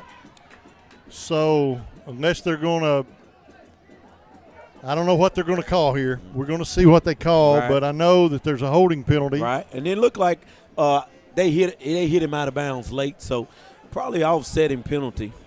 We'll let them get that penalty sorted out. Stops the clock. 6:43 left to go in the half. 26-0 in favor of Monticello. And Dumas is just falling on hard times here in the first half in this football game. And you wonder, what kind of situation that we're going to get in the third quarter to try to crawl out of the situation we've been in the entire first half. Kilgore taken completely out of the offense. That's something that I never thought I would ever say in my life. So they're going to have to do something. They may have to put him in at a running back position. Kilgore's got to touch the ball. You know he's the backup quarterback. You know he's got to touch the football. Zero target. Game. Yeah, 0 targets is tough. Yep. So it is going to be offsetting. Well, now they're going to. Yeah, they're going to call it offsetting penalties. Ball's going to be spotted at the 35. First down and 10 now for the Dumas Bobcats. I can see a little quick out if they don't run it to number 1, chasing Gordon over there because. But if we don't get the Marcus Kilgore's hands on this football, it's going to be a long night. Very long night. Quarterback takes a snap, hands off out of the backfield. And they're just eating that up, man. And all you see is Kilgore a little frustrated himself. Yeah, he's getting frustrated. But you got to give credit to Monticello and their scouting. That's right. But they watched him, and they're doing what they kind of did to Raylan Spratt last year. They're up in press coverage and putting one over the top. I mean, it's kind of like a double team. Loss of a couple on the play for the Bobcats. Clock run 6:17, 26-0 in favor of the Billies. Dumas Bobcats desperately need to move this football in a positive direction, keep these chains moving, and don't let Monticello get the football back. 2nd and 12. Quarterback looks things over. Kilgore.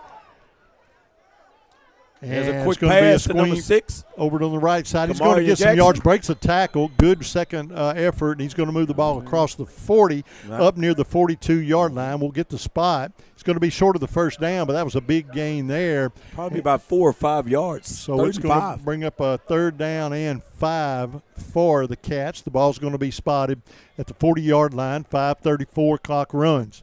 Now, it would really be shocking if we go this whole half to say that Kilgore didn't get a target. Yeah, and that means that's great defense by Monticello. That's absolutely right. Not one target yet. It's been tough. So the quarterback. And they're looking for a target for play him. action. He's going to roll to. Oh, and there's an interception. He read it. The guy was actually kind of open, Kamarian Jackson, but the quarterback should have put a little bit more air under it. Yeah, a little frustration there. Just a bad throw. That was a huge turnover. Yeah, that's another turnover. 5:10 left here in the second quarter. 26-0 here at Hyatt Field. And the way that Monticello's moving the football, this isn't good. So it's first down and 10. Ball's at the 46-yard line with 5:10. 26-0 lead in favor of Monticello. And the Cats, I don't know, man. They're just looking lethargic right now, a little frustrated, understandably, but they're just not executing well. But you're right. Our offensive powers have been covered tonight, and we've not been able to move the football. And I think it's kind of affecting, no matter what team you got, any kind of strategy. If you have a number one option and you completely shut them down, and the other guys don't show up, that's tough. Quarterback takes a snap. And he's wide open. Oh, I'm glad he didn't get him. There's going to be holding everywhere. There's going to be no penalty there. It's got to be a holding, they're going right? to throw incomplete. There's no flag on the play. Man, I'm so glad you missed it. The guy up top here, number one, was wide open. But because of the pressure by Dumas, he couldn't get the football off. So Monticello's going to throw incomplete inside 5 minutes to go here in the quarter. Jackson Hines brings his team to the line with a second down and 10 from the 46-yard line. One receiver split to the near side of the field, two tight ends. And he's got one running back in the backfield. Quarterback is going to quick toss. Get out there. Oh, he's got There's room. Nobody over there. He's got room, and he's got a leading blocker. Kilgore makes a great play out there. Man, there was absolutely nobody on that side of the football field. No, and he had one of those big linemen leading the charge. Man, so another first down and 10 for the Billies. And the clock's down to 4:36 and running. The ball spotted at the 34-yard line, 33-yard line of the Dumas Bobcats. Monticello pretty much moving the ball at will behind the arm and legs of Jackson Hines, mostly running. He hadn't thrown the ball just a lot. Yeah, he had one deep touchdown throw. Hines has one running back, two receivers, and he is just going to be content to hand off to the running back. He's going to slip in the backfield, goes down. Loss of a couple back to the 35-yard line. Clock runs. We're inside the 4-minute mark now in the second quarter. Be sure to stick around at the half for the Berry's True Value halftime show. We'll talk a little bit about this game, the next game next week when we start conference play, and some scores from around the area if we can get those.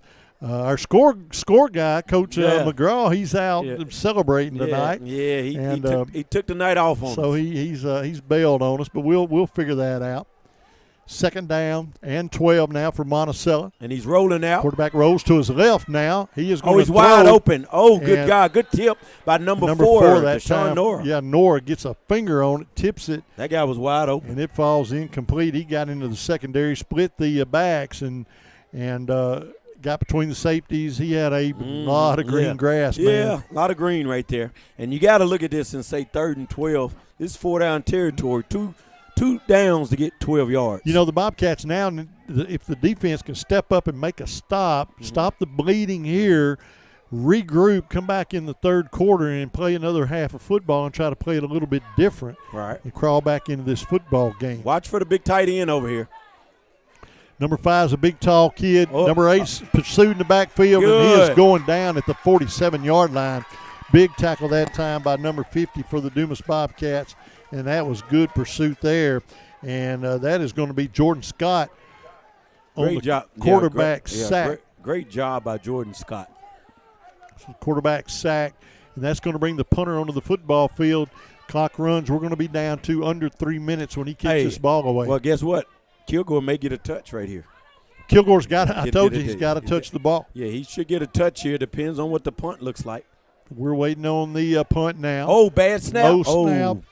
Oh, he almost got a piece gets of the it. kick up, and Kilgore's going to have – Kilgore is going to field it. Uh-oh, go Kilgore. He can get the corner. He got the corner. Kilgore's got a little running room. He's across the 20, 30, and he's going to be run out of bounds at the 30-yard line. You know, he had a little bit of room. I mean, Kilgore, he tried.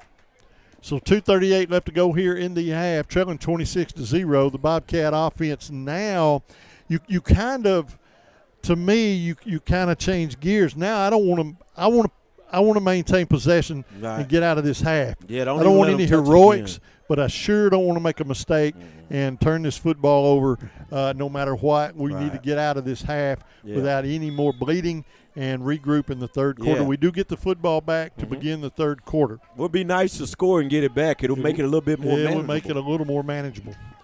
And right now we have 2 turnovers, if I'm not mistaken. We have that fumble by Moore and then the interception, if I'm correct. First down and 10 now. We move Kilgore into an inside receiver. That's a little adjustment to keep from getting pressed. So now we have stoppage of play. I don't see a flag. They're going to say a false start against the Bobcats. Yeah, that's a good adjustment right there. You see the adjustment by the Bobcats? They took Kilgore from being an outside receiver to the inside receiver, and they didn't press him that time. Well, now they're shifting him back over. He's going to get pressed again. So a 5-yard penalty against the Cats. Dead ball foul, 2:38 left to go in the half. Okay, here it is. There's an adjustment by the Cats. Kilgore is an inside receiver. He's going to drop into the slot. That's right. There's not a press anymore. So we'll see if that makes a difference. Quarterback drops back, hands off over to the left side. And they're broke using, a tackle. And you wonder if he's going to move the ball up to the 35. Now is the coaching staff for Dumas using Kilgore as a little decoy. Now you know they have to pay attention to him because he shifted positions, and you may have softened your defensive lineup just a little bit, and Bobcats get a pretty good gain. And that would have been a big gain if we hadn't have had that 5-yard penalty earlier. Nonetheless, it moves the ball up to the 35-yard line where it will be a 2nd down and 7 for the Dumas Bobcats. We're down to the 2-minute mark left to go in the half. Cats trail 26-0. Quarterback drops back. He's going to throw to number 6. Jackson breaks a tackle. He's going to get the 40. Hold the football. And Jackson fights for the yardage to move the chains. He's going to move the ball to the 41-yard line. It's going to be a 1st down and 10 Dumas. They're actually going to spot him at the 42. Picked up the 1st down. That's some great little momentum that's going for the Cats right now, but the clock is ticking. So the Bobcats, with 1:40 left to go in the half, trailing 26-0, have a fresh set of downs. Yeah.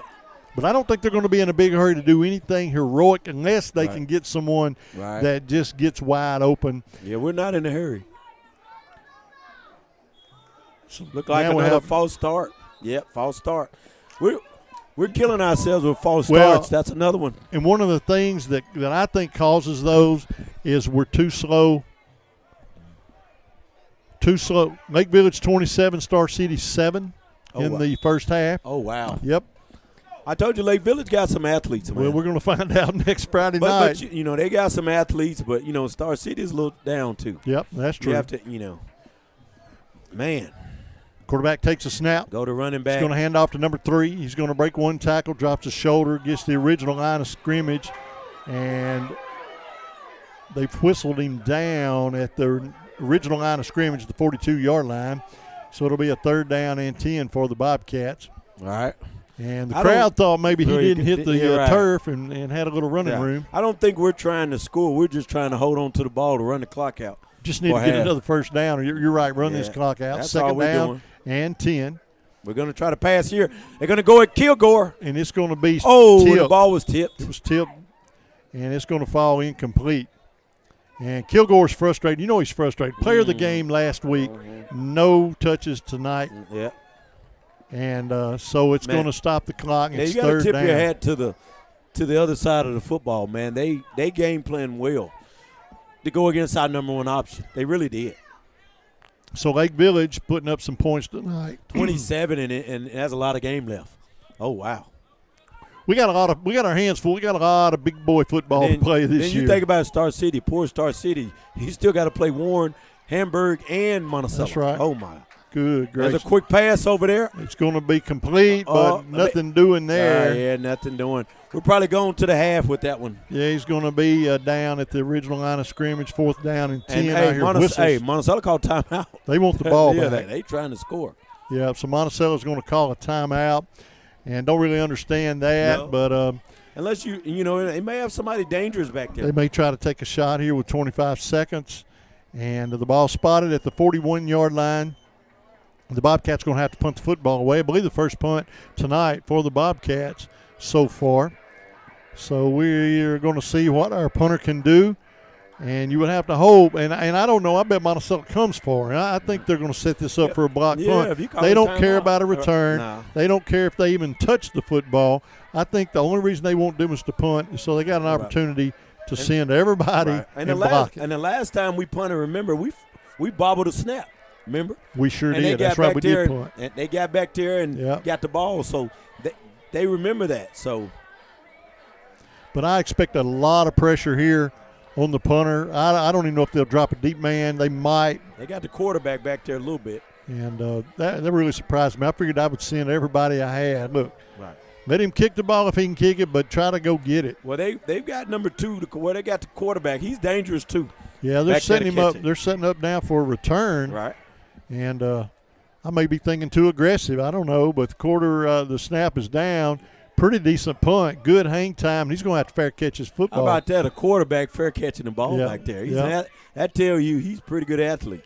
So he fair catches the football with 20 seconds, and they're going to set up shop. I think it's down around the 25-yard line. Do they take a knee or do they take a shot? I think now I would expect I guess Monticello to take a knee. Yeah. But they've done some pretty unconventional things so far and been real successful at it. Well, hopefully we're in a semi-prevent or something. They probably won't take a knee. They'll probably hand off the football, get what they can. I don't think they'll well, look like far as he's back, they're probably going to take a knee. Yeah, maybe so. But if you were going to do that and you wasn't going to rush them, you shouldn't have took the timeout. That's right. Quarterback is indeed going to take the knee, none at all. Yeah, the timeout doesn't make sense now. So that is going to bring us to the end of the first half of play here tonight at Hyatt Field, Monticello, Arkansas. The Monticello Billies on top of the Dumas Bobcats 26-0. We'll be back in 3 minutes with the Berries 2 Value halftime show. Stick around, folks. Craving pizza? Big Benjo Pizza in Dumas has just what you're looking for. Open 7 days a week for dine-in, takeout, and drive-through. Big Benjo Pizza also has a low-carb keto cauliflower crust in addition to your classic homemade pizza. They also have barbecue, supreme, taco, and chicken bacon ranch specialty pizzas along with hot wings, spaghetti, and salad. Hometown service and a Dumas staple. Big Benjo Pizza. Call 382-2880 to place your order. Big Benjo Pizza, 720 Highway 65 in Dumas. Bob's Tire Service Station in Dumas is celebrating over 50 years of full service at the same location for their customers the old-fashioned way. And they're ready to service all of your tire needs. Bob's Tire Service Station carries a variety of tires, including all the major brands, from the smallest of lawnmower tire to the largest of tractor and combine tires. Call Bob's Tire Service Station at 870-382-BOBS or 870-382-4868. Bob's Tire and Full Service Station at 205 South Main Street in Dumas. Delta Memorial Hospital is for more than just inpatient care. When you're no longer sick but not quite ready to go home and still need some nursing and rehab care, Delta Memorial Hospital's swing bed program may be right for you. Our program will provide services to help you regain your strength and get back on your feet. If you need continued care at home, Delta Memorial can provide home health services that can be tailored to fit your needs. We make it possible to continue to heal in your own home or in a personalized rehab program.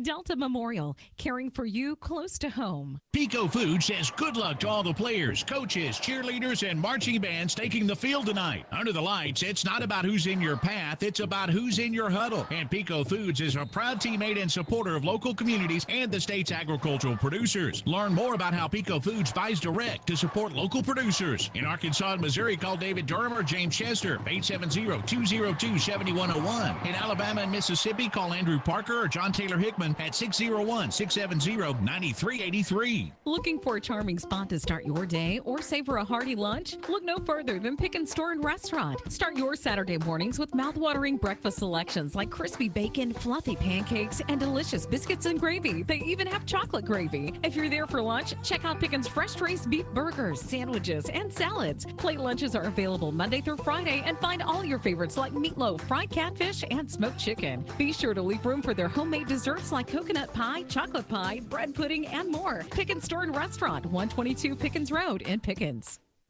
Every project starts with good intentions and sometimes ends with a little frustration. At Barry's Hardware in Dumas, we turn that frustration into confidence. From the right materials to the right advice, we'll help you tackle any project at home. Because at Barry's, you're not just buying supplies, you're gaining a partner who knows how to get it done. Barry's True Value, Highway 65 in Dumas, where we make frustrated homeowners champions of their projects.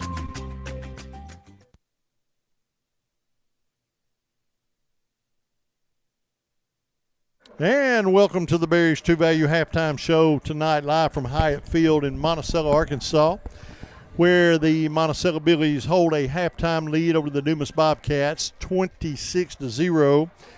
I'm Rick Helton, along with Coach Larry Harris. And, Coach, I did not expect this in the first half. I saw some very dominant offensive play by Monticello, and I saw the Dumas Bobcats seemed to be, they got forced into being one-dimensional. Right. Got to run the ball. They took our weapon out. Yeah, they took Marcus Kilgore out by pressing him and putting one over the top, and so it made us resort to have to go the other guys and run the football and look for Deshaun Noor and Kamarian Jackson and Chase and Gordon, and it's just not been very successful. What we've had to look for. I mean, he has one target, Marcus Kilgore, and that was a tip pass. So It's been real tough. We saw him try to make one adjustment and move him to the inside receiver, but we didn't get a play at him. So right now I think Coach Lovelady and staff are just going in at halftime and just trying to come up with something to come out for this next drive. That's right. You've got to set it up. You got to put that behind you.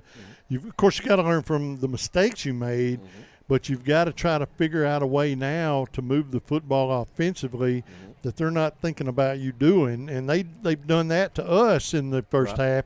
We saw that little it's not really trickery, but it almost was, as they ran the quarterback, and then they had a direct snap, and then we expected that again. They direct snap to another running back we hadn't even seen. So but I think the Dumas Bobcats, mostly the offense has got to settle down. We've got to get into our game plan. We've got to settle down and just move the football, and you don't have to get it all at once. But, man, we've got to find a way to stop their offense. Right. I think we got to stay ahead of the chains. I thought we did a pretty good job early, but late in that second quarter, we probably picked up about 3 or 4 false starts, and that really hurt us, to continue to make, have the penalties piling up against us. And then we had 2 turnovers in the interception and then the fumble by Moore, and then we had some turnover on downs. When you combine turnover on downs and 2 turnovers, it equates to 26 points. That's right. It absolutely does. And then especially a team that is clicking on all 8 on their offense. But I was surprised, and it really surprised me.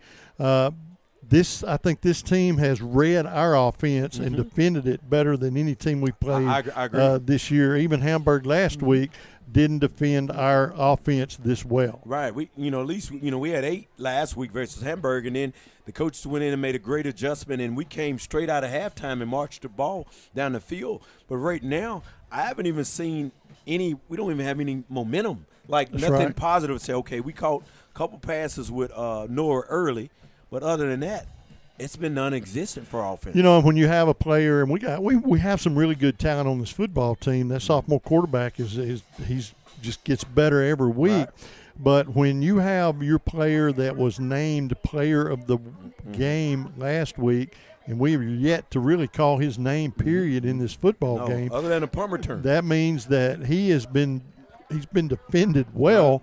He has been studied, and he has been shut down so far in this football game, and that's Marcus Kilgore. We have got to figure out a way. He's got to touch the football on offense tonight if we're going to have any chance of getting back in this football game. Right. And Coach Lovelady and offensive coordinator Coach Roger Totten, they do a great job of getting Kilgore involved. But, this happened to Spratt last year sometime. That's right. You put somebody up there and press cover him, and then you put another one over the top with a double team, man, you don't want to force the ball to him because that can lead to a turnover. So what's going to have to happen is he's going to have to serve as a decoy, and these other guys are going to have to step up and make some plays. That's right. If not, then, we're going to keep giving the ball to Monticello, and we saw when Monticello gets inside the red zone, they're unstoppable tonight. They are, no They're doubt. unstoppable. Now, I do think that Marcus Kilgore is he's mature enough to realize that maybe he is going to be put in a position of being more of a decoy than the hero of the game tonight. But I think he is he's Bobcat enough. If that's what it's going to take, I think he'll do that. So, and I wouldn't be shocked because, Kilgore is the backup quarterback. Sometimes I wouldn't be shocked the way that they're covering. I wouldn't be shocked to see, we come out with a formation of the Wildcat or some Wild Hog, and you have Kilgore in the back, in the backfield just to get him a touch. You just don't know. He's dangerous. But I bet we see some kind of wrinkle in the offense in the second half because we got to figure out a way to move the football. I mean, we have been shut out. And like I said, we moved the ball well last week, fairly well against mighty Hamburg, and they choose to beat you by just outscoring you. But tonight, Monticello's a little more balanced. Their defense has really shut our offense down, and that's a good coaching plan. Yeah. And then you also got to look at it. If you we got to get away, especially in these last two games. We got to get away from these slow starts. If you look in the last two games in the first half, 4 quarters, we've scored only 8 points. Yep, that's right. So that's tough. Yep. To score 8 points in the first half. If you're scoring 8 points in 2 ball games in 4 quarters in the first, in 2 games combined, you're not going to win. That's right. Absolutely. You're not going to win. Well, the halftime score 26-0 in favor of the Monticello Billies. Next week, the Bobcats are on the road for the 3rd week in a row. That doesn't really help a lot, but we will be getting into 8-3A conference play as we go down to Lake Village to take on the Lake Village Lakeside. I hope y'all can hear those tones going off in this press box because I hear them in my nightmare sleep sometimes. That is our work tones. And my boss is up here visiting. He's got his radio, and those tones you learn to live by them, man. And so when I heard it, I almost said, "Got to go, coach. Got to call, man." And I got to think, wait a minute, I'm off. I don't have to go. But yeah, we go down to Lake Village next week. Now they're having a pretty decent game tonight, and they put up some points so far. I think it was 28-14 over Star City tonight. So. That means they can score. That's right. They can score. So we'll be finding out. But we got a lot of 8-3A conference football to play. We got 7 games coming up in a row, conference play, and I'm excited about that because it's almost like, and I guess it is 2 different seasons, but these games playing up to 8-4A conference and now having a couple of bad games or at least a bad game and a half so far, but you just get ready to get into our conference and see what we can do against the people that we're going to really be competing against. But I want to get back in this football game tonight and, figure out a way to score. The Bobcats have been known to hit quick. We can score quick.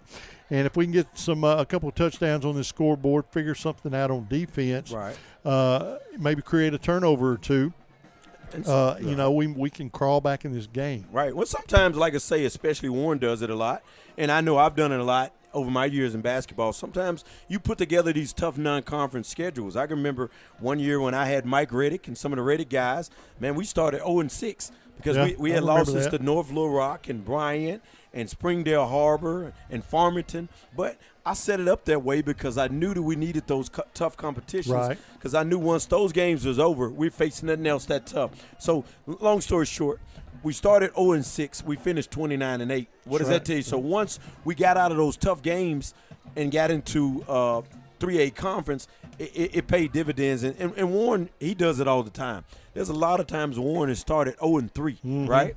And they end up going on a run. But the only thing about this is you like to, when you play these non-conference games to get you ready for conference, we're going to find out what's going to happen, but right now we're going to take a 3-minute timeout. We'll be back with more of our Barry's True Value halftime show after these great messages from some really great sponsors. Y'all stick around. At Dumas Family Pharmacy, they are committed to making it easier for you to manage your health. They can help you find the most affordable medications, offer advice on over-the-counter medication needs, deliver prescriptions directly to your home, and more. Dumas Family Pharmacy offers personalized service that makes staying healthy a little easier. Now that's music to your ears. Visit Dumas Family Pharmacy at 301 Highway 65 South in Dumas. Dumas Family Pharmacy, taking the time to listen and care. Are you tired of feeling like just another number? At First Natural State Bank, we believe banking should be personal. For 50 years, we've been proud to serve DeShay County, where our decisions are made by people you know, not by some distant corporate office. That's what we call banking the natural way. Whether you're around the corner or miles away, we're here for you. We're excited to announce that a new full-service branch is coming soon to Dumas on the corner of Carlton and Meter. Connect with us online at fnsbank.com or join us on Facebook. Just search FNS Bank. First Natural State Bank, celebrating 50 years of community first banking. Member FDIC. Dumas Seed Cleaners is your hunting destination. Find all you need at Dumas Seed Cleaners, like food plot materials, rice bran, wildlife corn, and wheat seed. New deer feeders, trail cameras, and accessories are also available. Before you hit the woods this season, stop by Dumas Seed Cleaners, 115 East Choctaw in Dumas. Call 870-382-5243 and follow them at Dumas Seed Cleaners Inc. on Facebook. Dumas Seed Cleaners, serving Southeast Arkansas for over 45 years and a proud family-owned business in the heart of Dumas. Every day, you take simple steps to protect your family. Whether it's the neighborhood you live in, the car you drive, or the channels you watch. At Farm Bureau Insurance, we're here to help with life insurance to protect your family's financial future. Serviced by agents trained to customize life insurance coverage to you and your family.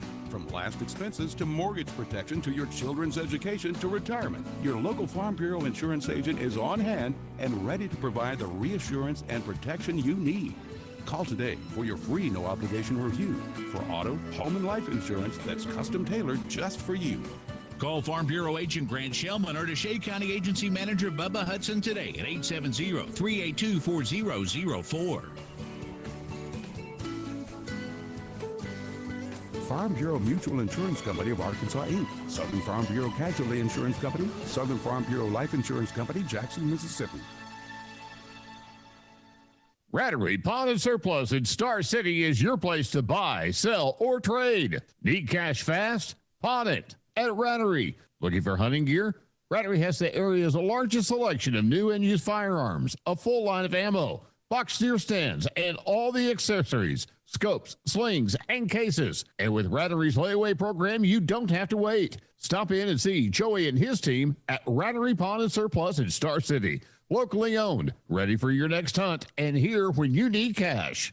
At H&R Block, we want you to focus on your business while we handle your books. From payroll and bookkeeping to expert tax preparation and advice, we're ready to put our expertise to work for your small business. For the year-round services you need and the one-on-one attention you deserve, partner with H&R Block Business Services. Stop by our office at 395 Highway 65 South in Dumas or give us a call at 870-382-4098 to learn more. At participating offices, services do not include audit, asset, or other services for which a license is required. Welcome back to the Bearish True Value Halftime Show, live tonight from Hyatt Field in Monticello, Arkansas. Hello, I'm voice of the Bobcats, Rick Helton, on a really nice Friday night. It was real rainy for most of the afternoon, but, boy, the night has turned off not too bad at all. And Monticello Band is on the football field entertaining this halftime crowd, and the Monticello Billy football team has put on a pretty good show for their crowd in the first half of this game, leading the Cats 26-0. The 26 points, I don't know that surprised me a whole lot. I expected Monticello to score well. The 0 on the other side, the Dumas Bobcats, they really surprised me coming into this game with the weapons we have on offense. I really thought we would be able to move the ball pretty decently against Monticello. But they have absolutely done some homework, plugged some holes, covered some guys up, and they have really taken our offense down to a one-dimension offense, and we're basically having to run the ball. We are able to complete a little screen pass or a crossing route, but nothing big. We've not had the big hitter tonight. Our backs and our receivers have been just brutally covered up here. So I know the Bobcat coaching staff is desperately looking for answers and figuring out a way to get back in this football game. But thank goodness for halftime, because you have a chance to go into the locker room, take a rest, take a little breather, and get your feet back under you if you're a player. But if you're a coach, you have an opportunity to figure out some different ways to crawl back into a game. and we have one of the best coaching staffs from anywhere around. So they will figure out what they can to get the Bobcats back in this football game. And but man, it's just been tough to watch the Cats struggle on offense, something we're not really used to. But we'll see what they can do in the third quarter. The Bobcats will receive the football to begin third quarter action, as they won the toss to begin the game and deferred to the third, and so they'll get the ball back. So I'm anxious. I think what the Cats are going to have to do now, though, on this opening drive of the third quarter, I think that they're going to have to put a drive together, and it can be a drive that burns up half of the quarter or even more. But as long as they don't fumble the ball away and they can finish the drive, no matter how long it takes them, with points on the board, then that helps you ease back into a football game, and that's a positive. And we're going to need all the positives we can get going into the second half, because we begin conference play. The next 7 football games in a row mean a lot, and they will mean a lot to the Dumas Bobcats as far as our conference is concerned. And so we're gonna have to be really fine-tuned. The Cats are on the road next week as we travel down to Lake Village and to take on the Lake Village Lakeside Beavers. And they've had a pretty good half against Star City tonight. I think the last score we heard from my buddy Mark was 28-14 in favor of Lake Village in the first half of play. So Lake Village is they've proven they can score as well. So we may have a little barn burner next week down in Chico County, and but that'll be a conference game. That game will mean a lot for the rest of the season. So one game at a time, but we've got to try to get out of this game and save some face and get some points on the board, and get some adjustments made going into the third quarter of play. That is going to bring us to the end of our Barry's True Value halftime show. We're going to take a 2-minute timeout, and I tell you what, let's take a 3-minute timeout, Luke, and we'll come back with third quarter action. Y'all stick around. It's football season, Dumas, and whether you're headed to the game or celebrating after, Inks and Threads and Southern Starch Dry Cleaning have you covered. Get your game day wear at Inks and Threads. T-shirts, jerseys, sweatshirts, caps, and more, all in your team colors. When the cheering's over, Southern Starch Dry Cleaning keeps you looking sharp with premium dry cleaning and laundry services. Find both Inks and Threads and Southern Starch at 720 Meadow Drive in Dumas. Ask about our route services to DeWitt, Star City, and a drop-off location at Atlantis Coin Laundry in Stuttgart. Our Dumas location's open 6 days a week because in football and life, we've got you covered. Pop's Car Wash is a proud Dumas Bobcat supporter with 9 locations across southeast Arkansas to serve you. Bring your cars, trucks, big rigs, boats, and ATVs to any of our locations in Dumas, Monticello, Warren, 2 locations in Lake Village and Dermott, and the newest location on 28th Street in Pine Bluff. Customer service is our #1 goal, and we appreciate your business. Pop's Car Wash, now with 9 locations across southeast Arkansas to serve you. The Lambert family says, go Bobcats. Do you have bugs, signs of termites at your home or business? Bed bugs hiding in your mattress or furniture? Then stop right now and call Southeast Pest Control in Dumas. They cover all of southeast Arkansas and can take care of your home and commercial needs. They also offer a specialty service for fire ant control. No job is too big or too small for Southeast Pest Control to handle. Plus, they offer yearly service agreements with monthly and quarterly service calls. To prevent bugs or when you've got bugs, call family-owned and operated Southeast Pest Control of Dumas at 877-259-2849 for immediate service. Pico Foods says good luck to all the players, coaches, cheerleaders, and marching bands taking the field tonight. Under the lights, it's not about who's in your path, it's about who's in your huddle. And Pico Foods is a proud teammate and supporter of local communities and the state's agricultural producers. Learn more about how Pico Foods buys direct to support local producers. In Arkansas and Missouri, call David Durham or James Chester, 870-202-7101. In Alabama and Mississippi, call Andrew Parker or John Taylor Hickman at 601-670-9383.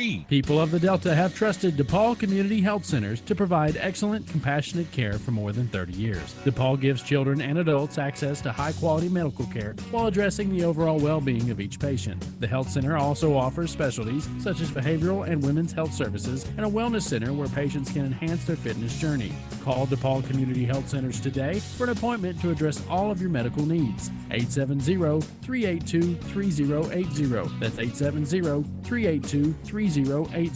Go Bobcats. Red River Ford Toyota is the fastest growing Toyota dealership in Arkansas. They also have those great Ford trucks and SUVs. Visit Red River at 1903 North Falls Boulevard in Wynn. Call them at 870-238-7770 or visit them online at redriverfordtoyota.com. You can even do everything online and they'll deliver your vehicle to you. And with many makes and models on their pre-owned lot, you're sure to find the vehicle that fits your needs. Red River Ford Toyota, 1903 North Falls Boulevard in Wynn, Arkansas. That concludes the Barriers 2 Value halftime show live tonight from Hyatt Field in Monticello. Welcome back as we prepare for third quarter action here in Monticello, Arkansas. Billy's on top 26-0, and the Bobcats will receive the football to begin third quarter action as they won the toss and deferred to the third quarter. So I hope the Bobcats can come out here in the third quarter, put a good, solid offensive series together, move the ball, burn some clock, doesn't matter, and get some points on the board and see what we can do with this football game. So the Bobcats now making their way onto the football field, and we're just about ready for the third quarter kickoff brought to you by Dumas Family Pharmacy. And, boy, I want to say a big thank you to all of our sponsors, and we have a bunch of good ones this year. And, man, we've had some of these folks on board for a long time. Some of them are new sponsors, but big thank you to all of them. I'm going to run down the list real quick. We have about a minute.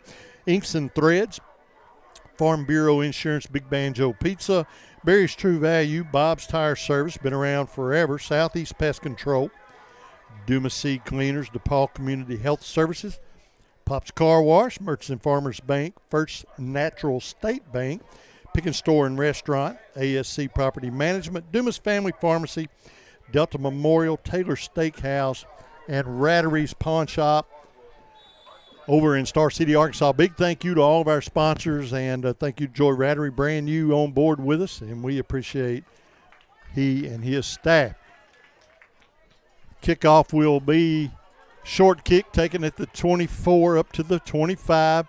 Number 8 on the return. Now he's running backwards, and that is a mistake here to begin the game, and he's going to be hauled down back inside the 20. Cat's going to have a first down and 10. Not the way you really wanted to start your half, but here we go. We got the ball. Let's see what we can do with it. So Coach Harris and I have the duties tonight, and Coach McGraw's off partying and at a wedding and all of that and having a big time. Oh, he's having a good time. But we'll be seeing him, hearing from him next week as well. He's kind of our stat man, score man. And, man, yeah. And I forgot all about the scores, so I'm working on them now a little bit, trying to get some scores from around the area. Yeah, anybody out there listening, me and Mr. Rick, we're trying to commentate this game. Shoot us a text on some scores. That's the way we'll shout it out. That's the way to do it. Another right there. false start. Yeah, shoot us some scores right there. We'll say it again. A public service announcement. That's right. Shoot me and Mr. Rick some 8-4A and 8, especially 8-3A scores. We want to know what Palestine and Barton and Drew Central and who else is in that conference? Rise, and we want to know what all those guys are doing tonight. Right. Shoot us some scores. We'll shout you out to let them know that you sent us a score. We will do that. We'll do no that doubt. most definitely. After the 5-yard penalty, quarterback's going to hand off out of the backfield. Nothing there. And not much doing. Up around the 13, 14-yard line. We'll see where they spot it. It's going to bring up a second down and long for the Cats. So we do see Marcus Kilgore in the game. I think he's back at the wideout position. We'll see if he goes back and forth. Right. But it is going to be. Right now they got him in the slot, and he's on the same side with Nora, so there's an adjustment. Second down and 11. There's a As bubble Young we're looking takes for. a snap, Oh, and he's going to fumble the football. Man. So they're going to fumble the ball back at the 15-yard line. Right. And this is not the way we needed to start third quarter action. No doubt about it, as the Bobcats seem to be a little frustrated, and they've got to just kind of get over that and get their game plan on, get their game faces on. Right. And they got a solid game plan. So now they've just got to execute. Yeah, this is a big 3rd and 13. I mean, you want to be smart about it, but you don't want to take too big of a chance because a turnover rate here will be drastic in where we at on the field. So be smart about it. I saw Marcus Kilgore bubble a while ago, so you may be looking at that. Be smart, and we're going to throw. We're looking for a throw. Quarterback drops back. And the quarterback. He's got to throw, and he's going to throw. And almost a pick. Hey, number 3 jumped the route, man. He's so young at quarterback that right now on the move he's not. That's not one of his strong points in throwing the football on the move right now. That's right. You know, and we saw that a lot with Joseph Jones. He was a different passer on the run. That's right. It's harder to throw. Your accuracy goes down a little bit on the run. Unless you're Lamar Jackson or what's the guy named? Josh Allen. That's right, yeah, Josh Allen. Yeah, that's right. Yeah. Well, Nora's going to be standing around the 4-yard line. He's got to punt this football away. Oh, and he's got to pick it up off the ground. Oh, they called him down. Oh, my God. They're going to call him down when he picked the ball up. That hurts. So that's going to give Monticello the football inside the 5-yard line as he had to go low to pick the ball up. He didn't try that. I mean, that's another snap. But you also got I thought he was picking that ball up. I don't think he had control of it. Yeah, he touched the knee at the 3-yard line. We're going to give him 1st and 3, and yep. So I'll just say this, Mr. Rick. I'm gonna give you a guess. Who do you think's gonna come in beside Hines back there? Well, I think I could probably figure that one out. But the way they fooled me tonight. Well, there he is, Ramos. I ain't saying he's gonna get. Well, yeah, he's got to. He's back there, and he's leading, and there's a touchdown. Yep. Quick, Ramos. I mean, they're pretty good in the red zone. But you got to say, I'm a little loud right there. You've got to say our defense was put in a bad spot. They were put on the 3-yard line to defend Ramos. That's right. And Hines. That's tough, man. That's right. Yeah, that's 3 yards for them is not a big deal tonight. And boy, it's getting to be crunch time here for the Bobcats. Yeah, 32-0. As it could be 34-0 here any second now as we await the 2-point conversion. And he's looking for a pass. He's rolling out. He's going to throw. There's interception. It's going to be so incomplete. 2-point conversion is no good. Right. And so with 10:19 left to go in the third quarter, it is now 32-0 in favor of Monticello. Now, you think about this, the Bobcats, 10:19 on the clock, so we've only burned off a minute or a couple of minutes. Mm-hmm. The Bobcats started this third quarter with the football. All right. And just like that, there's another 6 points on the board by the Billies. Man, that's tough. That's tough. That's tough right there. That's a tough hole to dig yourself out of right there, no doubt. So we await the Monticello Billy kickoff once again. And it's going to be a short kick this time, fielded at the 30. Looking for a seam, 35, coming back across field, going down at the 37-yard line where the Bobcats will take over first down and 10. So first down and 10 once again for the Cats.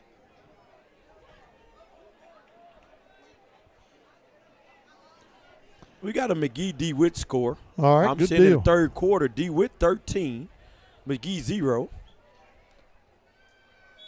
Just the local teams that I see. I don't see anybody else in our area showing up for me right now. So first down and 10. There go those tones again. I'm going to jump up and run to work here in a minute, Coach. It's just habit. So the Bobcats once again on offense. Kyle Young, the quarterback, puts one man in motion. Jet sweep. Number 6. Jet sweep to Kamari and Jackson. Jackson's going to break a tackle. Oh, gets a secondary, breaks a tackle. He's got the 50, the 40 down the sideline. He's across the 20. And he's going to be forced out of bounds around the 13-yard line. But that is the first really spark that we've had tonight. Right. Yeah, good play right there. Jet sweep to Jackson, Kamari and Jackson Jr., and he made it happen. Now we got to get in the end zone right here. So a first down, big run there. And now a first down and 10, and the Bobcats have the football inside the red zone. Ball spotted at I believe the 12-yard line. 9:48, clock runs, quarterback. There's a quick pass fakes to the Jackson handoff, again. complete to Jackson. Jackson breaks one tackle, and he is going to fight his way to the 4. And, man, just fighting, and he gets to the 4-yard line. So the Bobcats right now are fighting for everything they can get, but there's some positive yardage there, and it's going to be a second down and a yard from the 4. So they need to get around the 3-yard line to get a first down. And thing right here is we got to get positive yardage, got to get in the end zone. No penalties here. Got to have a touchdown here. We got to have a touchdown. No doubt about that. You got Kilgore at quarterback. Kilgore's at quarterback. We said Kilgore's got to touch the football, and indeed he did. But there's a penalty. False start. Good gracious. Man, I guarantee we've got 6 or 7 false starts tonight. So those penalties are killing us. Fumbles have killed us. Down in that bobbled punt, just all kinds of big mistakes, man. And if Kilgore stays at quarterback right here, I'm looking for him to run. I think he's going to run the football this deep. Now, after the 5-yard penalty, they're back to the, 8-yard line, 10-yard line. There's a snap. Kilgore's going to keep the football. And he's bottled up. Nothing's there. They're all over him. This will be a big 2 downs right here. Be huge. Got to come back. You probably got to come back with the regular quarterback because you're going to have to throw the ball. So now we're going to see James check out of the football game. Kilgore now comes to the sideline, or at least he's looking for the play. He is going to send number 9, Kyle Young, back in at quarterback. We're going to see Kilgore split wide out. We've got to get an end zone right here. Looking for the quick slant here, too. 3rd down and 9. There's a jet, and we hand it off to the running back, and there's nothing there. And they just bottled that up. Man, this is a big 4th down. And I see a couple of linemen up on their feet and missed their blocks, missed their assignments. And that set us up for a 4th down. Clock runs, 7:56 left to go here in the 3rd quarter, 32-0 in favor of the Monticello Billies. So now we're going to see split to the left side. Wide out to Sean Nora. One-on-one coverage there. He's got the height. I would be looking at that shot, and that's exactly where they're looking. The throw is tipped. Oh, my goodness. Oh, my, man. He didn't get any air under the throw. Yeah, that's a huge stop by the Billy defense after the big run from Kamari Jackson to put us down in the red zone. So nothing doing there on that offensive series, and we get inside the 4-yard line or inside the 10-yard line. Cannot score, cannot get a first down. We're going to turn that ball over. Just wasn't enough height on that ball to get over whoever, one of the linebackers. Right. Got a hand on it. Yeah, they really did. And you got tale of 2 stories right here. You don't want Monticello to strike quick, but then if they have one of those long methodical drives, the quarter's over. If they strike quick, the game's going to we're going to be in trouble either way. Man. So, boy, they are in the catbird seat. No, whatever a catbird seat is, Monticello's sitting in it right now. Oh, that hole is open. Oh, man, get him. And they just cannot. They've contained him a little bit there, forced him out of bounds. A little more aggressive play by the linebackers. And so, whoops. You good? Yeah, I'm all over your cords there, Coach. Sorry about that. Yeah, he got out of bounds, man, there. He got him some breathing room. That's what they call it. Away from that end zone a little bit. So it's going to be a 2nd down and 1, a gain of 9 on the play there for Monticello. Clock runs, 7:04 left to go in the 3rd quarter. Billy's on top 32-0. Big stop there. We thought the Dumas offense was going to punch one in. Nothing doing. We are still goose-egged on the scoreboard. Handoff out of the backfield. Man, he's got good feet. Man. He's going to get the first down, knocked out of bounds. There's a flag, 15-yard. I don't know about that one. Yeah, that's a bad call. That was close. He had to hit him to get him out of bounds. Yeah, if he don't hit him, he keeps running. Yeah. Come on now. But I think they're just, trying to stay in control of the game. Right. I don't know. Like I say, the thing is, if we don't hit him, he don't go out of bounds, Mr. Rick. No, he's going down his sideline. He's going to keep running. For a gallop. And it happened right in front of us. So yeah, that's a tough one to call right there.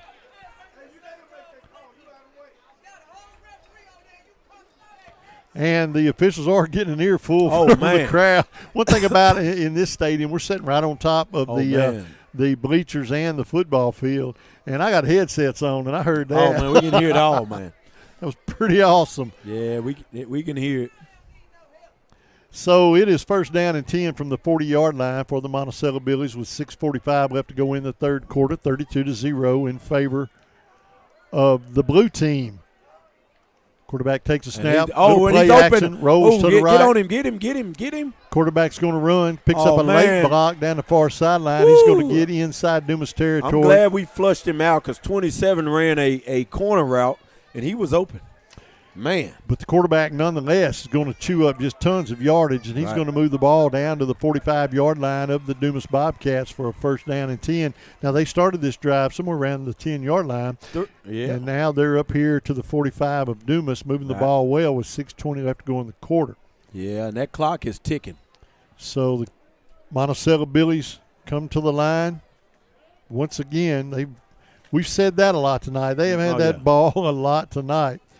And handoff's going to be fake. The quarterback's going to keep. Yeah. He just followed the blocking that time of number 5, Rawls, and picked up a pretty good bunch of yardage there. Mm-hmm. It's not going to be enough for a first down. Gain of about 7.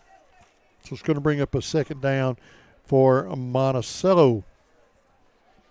Second down and 3 for the Billies. And Monticello, they're in no rush. Hey, the clock is close to a penalty. Up. Oh, they got it off. Oh, and there's a reverse handoff. They bobbled it. And they're not going to call that hold at all. Oh, there's a flag. Yeah, that's going to be a holding call. I said, surely they're going to call that hold. I think the official just couldn't find his flag. He was trying to call that because there was no doubt that was a good tackle by one of those big offensive linemen. And so that's going to go against the Monticello Billies. It's going to back them up 10 yards. And they're going to repeat the down. So it's going to back the Monticello Billies up to the 47-yard line, where it will be second down and 12 now for Monticello. So second down and 12 for the Billies. Big football game tomorrow morning at 11 o'clock, Coach, as the highly anticipated Razorback Memphis Tiger game. Right. And I got to come over here early in the morning. Be here at 8. My son. Football again. Yeah, my son plays. Quarterback rolls out. Get back there. He's going to unload into the end zone. It's going to be broken up. Good defensive play there. Right. Oh, they call celebration ton. You can't call that. So you can't call that. We made a good play, and our guy did a little celebration, and they called a penalty. But I must say this too, Mr. Rick. When you're down 32-0, you don't celebrate just a little stop like that. Yeah, not a lot to celebrate. He shouldn't have called it, but you don't even celebrate with the score right now being like that. You just got to play focused football. But anyway, what I was saying, I got to be over here early in the morning, Mr. Rick, at 8 o'clock. My son plays at 8:30 on this field. You should have brought a tent. Yeah, 8:30. Oh, well, hey, you got a big if you had an air conditioner, you'd be set. So got an update from Mark Staley, 35-14 in favor. That is Lake Village over Star City. So they're putting up some points tonight. Oh, but we've had some penalties this game, man. Boy, I'm telling you, we have fallen apart. So it's going to be offsides, Dumas. This team looks right now either frustrated or just, I don't know, man. They've just come unglued. Right. And the discipline's gone right now. Yeah, and they've just got to get their heads back in the game and try to finish this football game out with some dignity, man. And one thing that could probably be happening right now on the defensive side of the ball, our defense has been on the field a lot tonight, so we could be looking at fatigue. And when you get tired, you make mistakes. It's hard to, it takes away from your mental. And they've been on the field a lot tonight. Well, this offensive series has been all over the field, so I don't even really know. I think it's second down and about 5. Good tackle that time. Not much going on there. Probably no gain. And it should be it'll be a second down. I'm going to say gain a yard, so second down and 4. Ball's going to be spotted at the 23-yard line. Clock runs, 4:35, 32-0 in favor of Monticello here tonight. And Monticello is inching ever so closely to the red zone. They're about 6 or 7 yards away as the ball is on the 27-yard line. Yeah, watch that quarterback faking to him and keeping it. That play has been dangerous for him. Oh, and they're going to put the ball on the ground. Quarterback got it. And it just took a good bounce right back into his hands. And he picked that up. So good gracious, man. 3rd and 6, and we already know this will be fourth down. This will be fourth down territory. I mean, I see right now, probably hand off to number 6, or the quarterback's gonna fake it and keep it. That combination has been dangerous all night. See the senior Trevor Barnes, 5'9", 275, check in for the Bobcats. Quarterback. And he hit him on the seam, straight up the middle. And he is going to be hauled down at the 5-yard line. That's called lulling us to sleep. Yep. They lull us to sleep. They are having their way with the Bobcats. Yeah, they caught the tight end on it. They went with a little play action. Tight end straight down the middle on a seam. And I guess I'll say it again, Mr. Rick. What do you think here? Formation. Think Ramos comes in? I think Ramos comes in, but this this time 41. I think Ramos gets a snap. There's Ramos, and he leads block, and there it is again. They've been doing it all night long. Ramos, man, there was no surprise who they going to bring in right there. Ramos, the lead. That's a dangerous little formation they got. That's a tough little combo. No doubt that's about tough. it.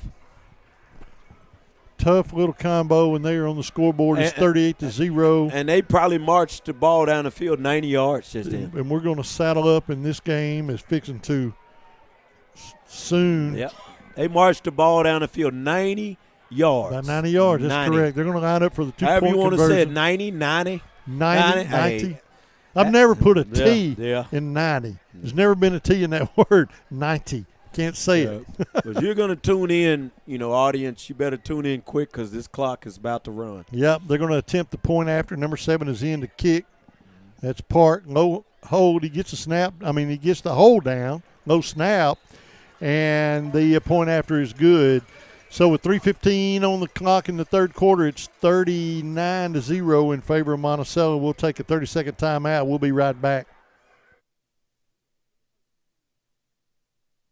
Call ASC Property Management Incorporated and Southland Management Corporation for your real estate and rental property needs. They have 1, 2, and 3-bedroom apartments as well as houses for rent in Dumas, Grady, Gould, Star City, and the surrounding area. Phone 870-382-6762 or come see them at 710 Meadow Drive behind Mad Butcher in Dumas. ASC Property Management and Southland Management, members of the Realtors Association, proud members of the Dumas community, and strong supporters of Bobcat Sports, equal housing provider. 39-0 kickoff. Hits the ground, bobbled at the 29-yard line, picked up there, and he's going to fight his way to the 30-yard line, and that's it for – looks like Baker on the return for the Dumas Bobcats. And, folks, we are under the sportsmanship rule now as we're under the 3-minute mark here in the third quarter, trailing 39-0. And this clock is going to run. We've got about 20 minutes left here tonight in Monticello, Arkansas in this football game. And it's not even 9 o'clock yet. And so – the Bobcats have fallen on hard times the last couple of games. You got to regroup from a game like this, and you got to go into your conference next week on the road. Right. So you get a mental check, and the Bobcats will have to see what they are made of, see if they can put these two games behind them. And they're gobbling that up, man. And, man, they're blocking, they're getting through our offensive line so hard. We have offensive linemen on the far side of the football field on the ground. And Monticello's feeling it, and they're playing physical. And the Bobcats are going to be looking at a 2nd down and 10. So 2nd down and 10. Never in a million years, if you had asked me, would we be shut out thus far in 3 quarters, I would have said no, not in Monticello. And we might get in right here because there's a lot of subs on the field on the defensive side. Quarterback puts a man in motion, and he's going to hand off to number 6. So we got a chance to get in the end zone. Side. He's going to move the ball up to the 35-yard line. A pretty decent gain there. Gain of 5. It's going to bring up a 3rd down and as many for the Dumas Bobcats. Yeah, we should, Mr. Rick. We should get in the end zone here. They have a lot of different people out there on the defensive side now. So 3rd down and 5 for the Dumas Bobcats. Kilgore still in the game. Now, we still got to be looking for a player of the game for the Dumas Bobcats, Coach. And it's not going to be an offensive player. I don't know, man, where we're going to be right now. But we got to be thinking about a player of the game. There's Kilgore's first touch. Kilgore gets a touch. Yeah, they're not pressing him anymore because, they brought in the 2s. So Kilgore's going to move the ball up across the 45 to the 48-yard line where the Bobcats will have a 1st down and 10 as we near the end of the third quarter of play here in Monticello, Arkansas. So it is 1st down and 10 for Dumas. The way they're playing cover 3 on Kilgore, we'll get some passes now to him. Oh, you got to catch that. So incomplete pass. Won't stop the clock. We're down to 25 seconds. We may not get a playoff. Yeah, we'll probably go into the fourth. So the clock continues to run here. It is 2nd down and 10 for the Bobcats from the 48-yard line. And the Cats make their way out onto the football field, but I don't think they're going to snap the ball. We're going to go into fourth quarter action here. So that is the end of 3, and after 3 quarters, it is 39-0 in favor of the Billies. We'll be back in 1 minute to finish this football game up, folks. Stick around for the fourth quarter. Every project starts with good intentions and sometimes ends with a little frustration. At Barry's Hardware in Dumas, we turn that frustration into confidence. From the right materials to the right advice, we'll help you tackle any project at home. Because at Barry's, you're not just buying supplies, you're gaining a partner who knows how to get it done. Barry's True Value, Highway 65 in Dumas, where we make frustrated homeowners champions of their projects. Taylor's Steakhouse in Dumas is fine dining at its best. The menu features mouth-watering aged steaks, as well as fish, shrimp, pasta, and more. Located at 14201 Highway 54 in Dumas, Taylor's Steakhouse is worth the drive from anywhere. Open Thursday through Saturday from 5:30 until 9 p.m. You can call them for reservations at 870-382-5349 or visit taylorsteakhouse-dumas.com for more information. Owners Chuck and Pam Taylor invite you to Taylor's Steakhouse in Dumas. 2nd down and 10 for the Bobcats. Quarterback drops back, looking to throw, complete far sideline, Kilgore, and he is going to step out of bounds around the 40. Another 1st down and 10 for Dumas. So Kilgore is going to get a 1st down. Now he's touching the football, but it's kind of it's tainted. You know what I mean, Coach? It's tainted. Yeah, they got some of the twos in, and they're playing more of a cover 3 look. They're backed off, so they're not pressing him anymore, which is good. But yeah, they're not pressing him anymore. So it is going to be a fresh set of downs. 1st down and now 10 from the 40. Again. Quarterback's going to throw a screen pass. Gordon is going to look for a little seam. He's going to move the ball. Hold that ball, Gordon. Hold that ball. Down to the 31-yard line. It's going to be a pretty decent gain. We'll see where they're going to spot it exactly. But he's going to be close to a 1st down, about a yard short. Well, they're going to spot it at the 31, so it's going to bring up a 2nd down and a yard for the Bobcats. Clock's running. We're inside 11 minutes. It will not stop here tonight, 39-0 in favor of the Monticello Billies. Quarterback drops back. He's got Kilgore over on the far sideline. Boy, them guys know how to wrap up, man. Wrapped him up, dropped him at the 25-yard line. That's a gain of about 4 yards, but that's going to get the 1st down and 10 for the Dumas Bobcats down at the 25-yard line. So we'll have a quick wrap-up of this football game immediately after the game. Actually, we'll have a little time. It's going to be early, and that post-game show will be brought to you by Delta Memorial Hospital, Delta Health Services. Screen pass this time, complete to number 4, left side, gets inside the red zone. Football, Sean. Does a little dance, goes down at the 20. So they're going to move the ball down to the red zone. Yeah, he's getting up slow. He got hit in there. Slow get up, but he's making his way. I think he's wanting to stay in the game. He's coming They're out. bringing him out. Yeah, he's hurting. So we're going to see Nora come out of the game, and it's going to be 2nd down and about about 3 yards for the Cats. We're passing. Quarterback's looking. He's got the end zone, back of the end zone. Touchdown, Marcus Kilgore. So number 15, Marcus Kilgore, is into the end zone for the touchdown. So the Bobcats do get on the board. Right. But like I said, it's almost, you love to see us get some points on the board, but it's almost tainted now, Coach, because I wanted to see us do that with their starters. Right. But can't take 6 points off the board. That is a big touchdown. Yeah, you got to take those points when you can get them. Any way you can get them. Yeah, you don't have a shutout. We're going to attempt the 2-point conversion, and the quarterback's going to hand off up the middle, and he is going to get into the end zone. So the 2-point conversion is good. So it's going to bring up 39-8 is the score. The clock's still running. They've stopped the clock. I don't really understand why. Shouldn't have. But It is, and that's good for us. Stop that clock if you want to. The Bobcats will take that. Hey, Milton, my good pal Milton, one of my working co-workers, is in the press box with us. And so this guy's from Monticello, but his kid plays over at Drew Central, who we will be seeing in conference play later on this year. So we'll be seeing him at a few football games this year. Okay. He's a little – there's not a lot of scouting to do in the first half, Milton. You probably didn't see. Yeah, they took our – he's been calling that all night. You're right. They took him out, man, early.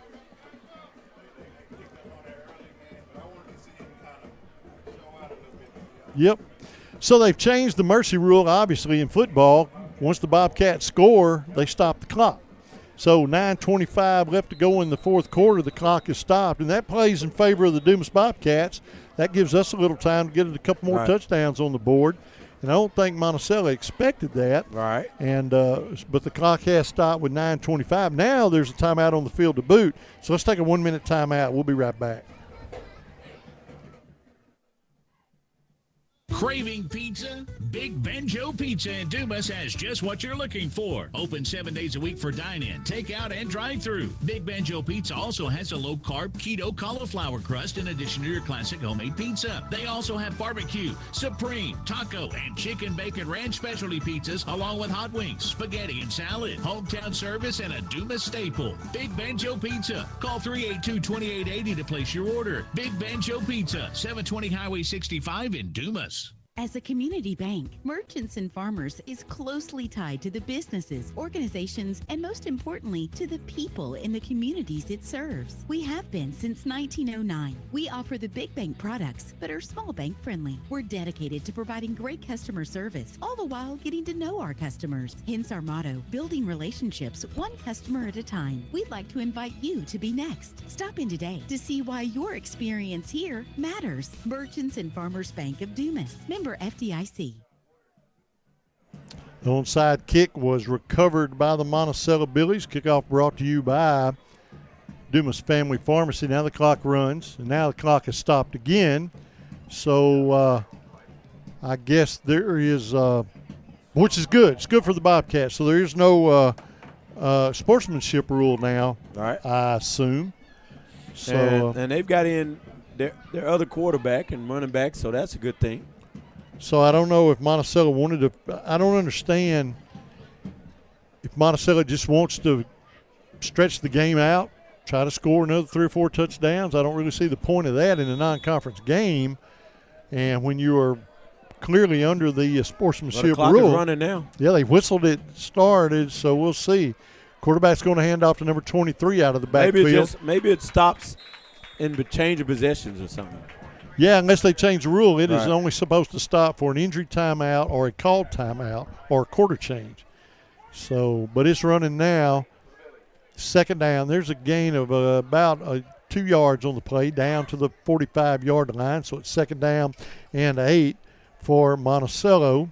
A bunch of different numbers in there. Mm-hmm. So maybe the coach wanted to get his kids some playing time. I don't really understand. Either way, suits me. Quarterback takes a snap, hands off out of the backfield, and he is running east and west, and he is going to be dropped for a loss of about 1 yard. Good pursuit there that time by the Bobcats. And number 17, Donald James, on the stop for the Cats. It's going to bring up a third down and 9 for Monticello. The ball is at the 46-yard line of the Dumas Bobcats. We're inside the 8-minute mark here in Monticello, Arkansas. And we'll wrap this game up shortly, have our Delta Memorial post-game wrap-up, and try to check on a couple more scores from around the area and talk about tomorrow and next weekend as well. So it looks like Hudson Harvey's rolling to his left. I believe he's the quarterback. He's going to throw incomplete. He throws low. And it's going to bring up a third down and 9 for the Billies. But now the clock is going to continue to run on an incomplete pass. So I am totally confused, Coach. Exactly how they're running this whole thing. Maybe they forgot to run the clock while ago. It absolutely could be that. Look like Monticello's going for it. So 4th down and 9. Billies at the moment are keeping their offense on the football field. Ball spotted at the 46-yard line of the Dumas Bobcats. Hudson Harvey, he just has a quarterback sounding name. Rolls to his right, throws, and it's going to be broken up. And that's going to be number 11 right there. Javis Hope. And he is going to break that play up. Junior. Clock run, 6:38, 39-8 in favor of the Monticello Billies. They're going to come out of this game with a big win tonight against Dumas. Dumas is going to go on the road looking for their first conference win in their first conference game next Friday night at Lake Village. So it is 1st down and 10.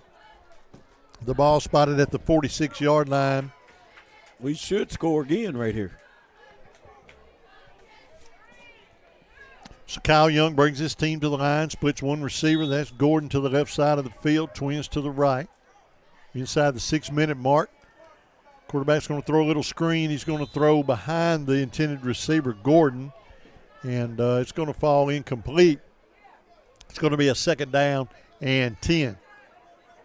So 2nd down and 10 now for the Cats from the 46-yard line. Now you want to get in a hurry. You got 5 minutes. That clock obviously now is not going to stop. Right. And you want to score again. So you kind of got to feel a little sense of urgency here and get up to the ball, and let's see if we can get some points on the board. Quarterback's going to throw complete at the 50-yard line, inside the 50 now, still on his feet at the 46-yard line. So a big gain, not enough for a 1st down, but a gain down to the 46-yard line, running downhill now with 5 minutes left to go in this football game. It's going to be a 2nd down and 2 for the Dumas Bobcats. Young brings his team to the line. They're still real slow to get up on the ball, burning a lot of clock. Quarterback's going to throw complete far side, and it is going to go to number 1, Gordon. But, boy, all dressed up, nowhere to go. And he's going to get the line of scrimmage, and that's about it. You got a Bobcat down, number 60. Injured Bobcat player on the ground. That will stop the clock. That is Jamarius Riney, and he is a senior. And he is slow to get up. That will stop the clock with 4:44 left to go in the game, 39-8 in favor of Monticello. So they're going to get this young man tended to. Actually, they're going to get him up off the ground. He looks like he's favoring his left ankle, but he is going to hobble off the field under his own power, and we'll soon resume play here as soon as he gets to the sideline.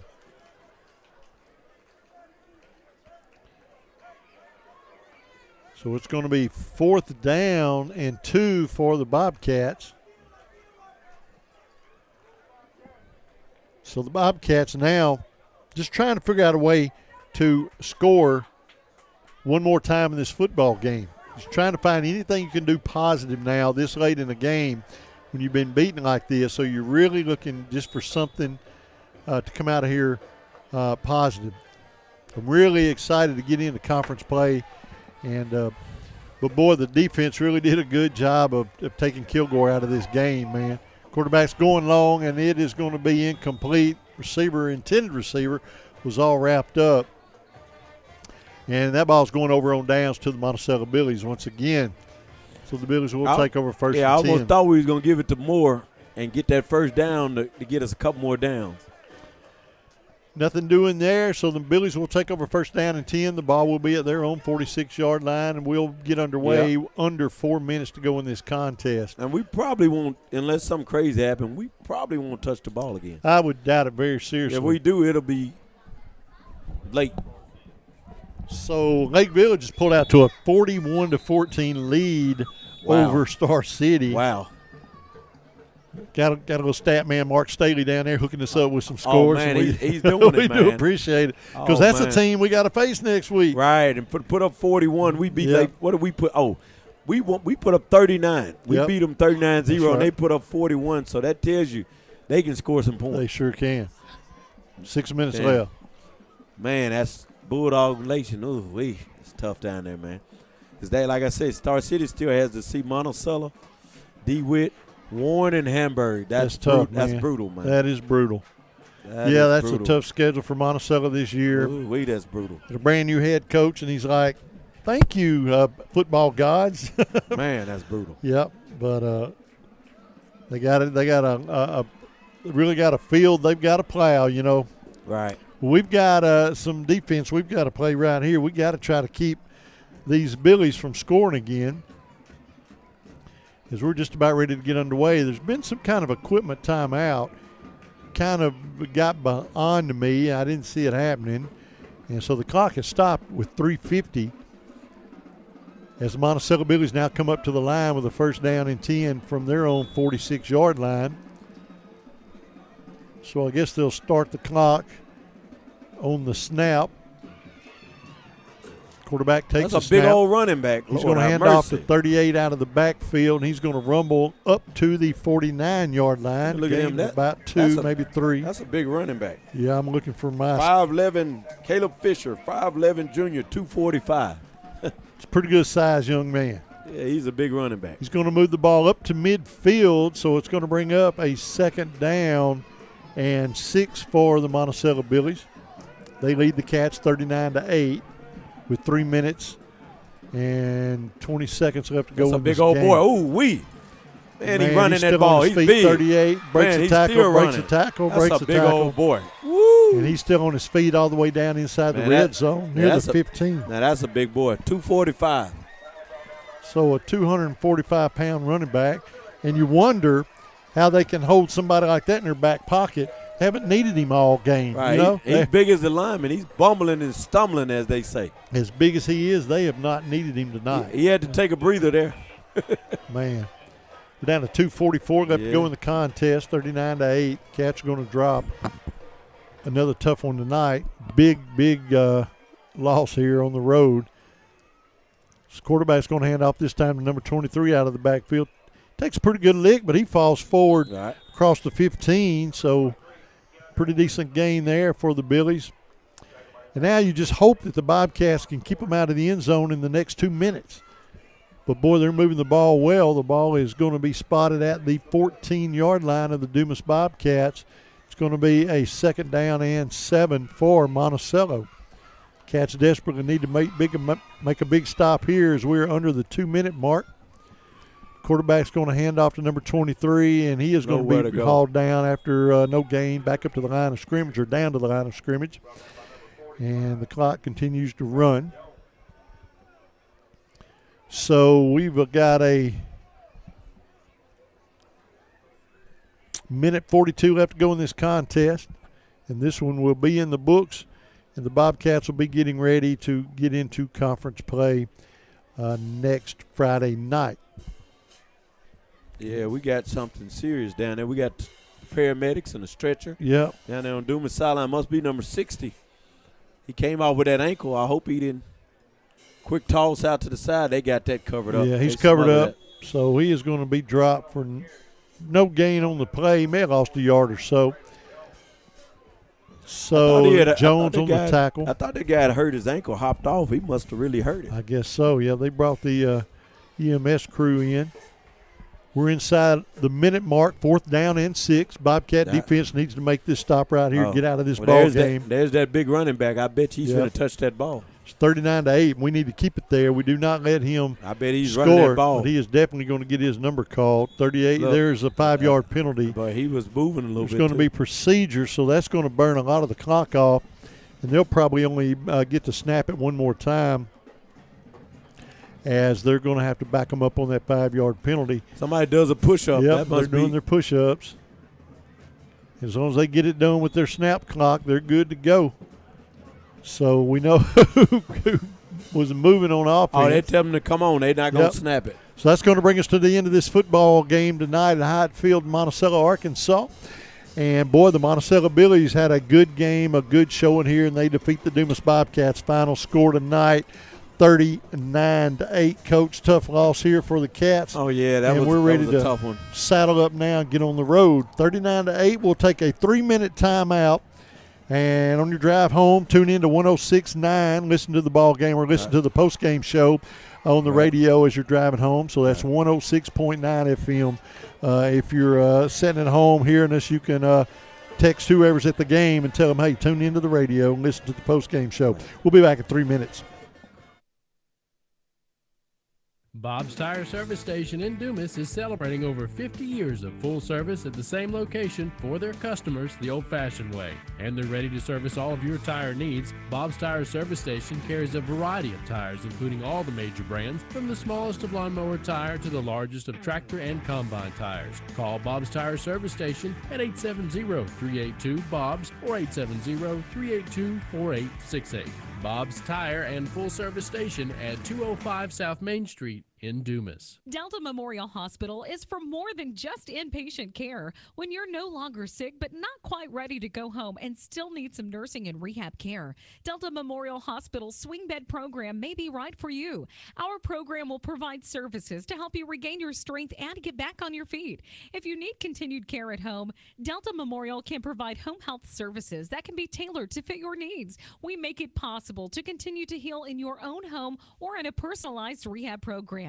Delta Memorial, caring for you close to home. Pico Food says good luck to all the players, coaches, cheerleaders, and marching bands taking the field tonight. Under the lights, it's not about who's in your path, it's about who's in your huddle. And Pico Foods is a proud teammate and supporter of local communities and the state's agricultural producers. Learn more about how Pico Foods buys direct to support local producers. In Arkansas and Missouri, call David Durham or James Chester, 870-202-7101. In Alabama and Mississippi, call Andrew Parker or John Taylor Hickman at 601-670-9383. Looking for a charming spot to start your day or savor a hearty lunch? Look no further than Pick and Store and Restaurant. Start your Saturday mornings with mouth-watering breakfast selections like crispy bacon, fluffy pancakes, and delicious biscuits and gravy. They even have chocolate gravy. If you're there for lunch, check out Pickens fresh-raised beef burgers, sandwiches, and salads. Plate lunches are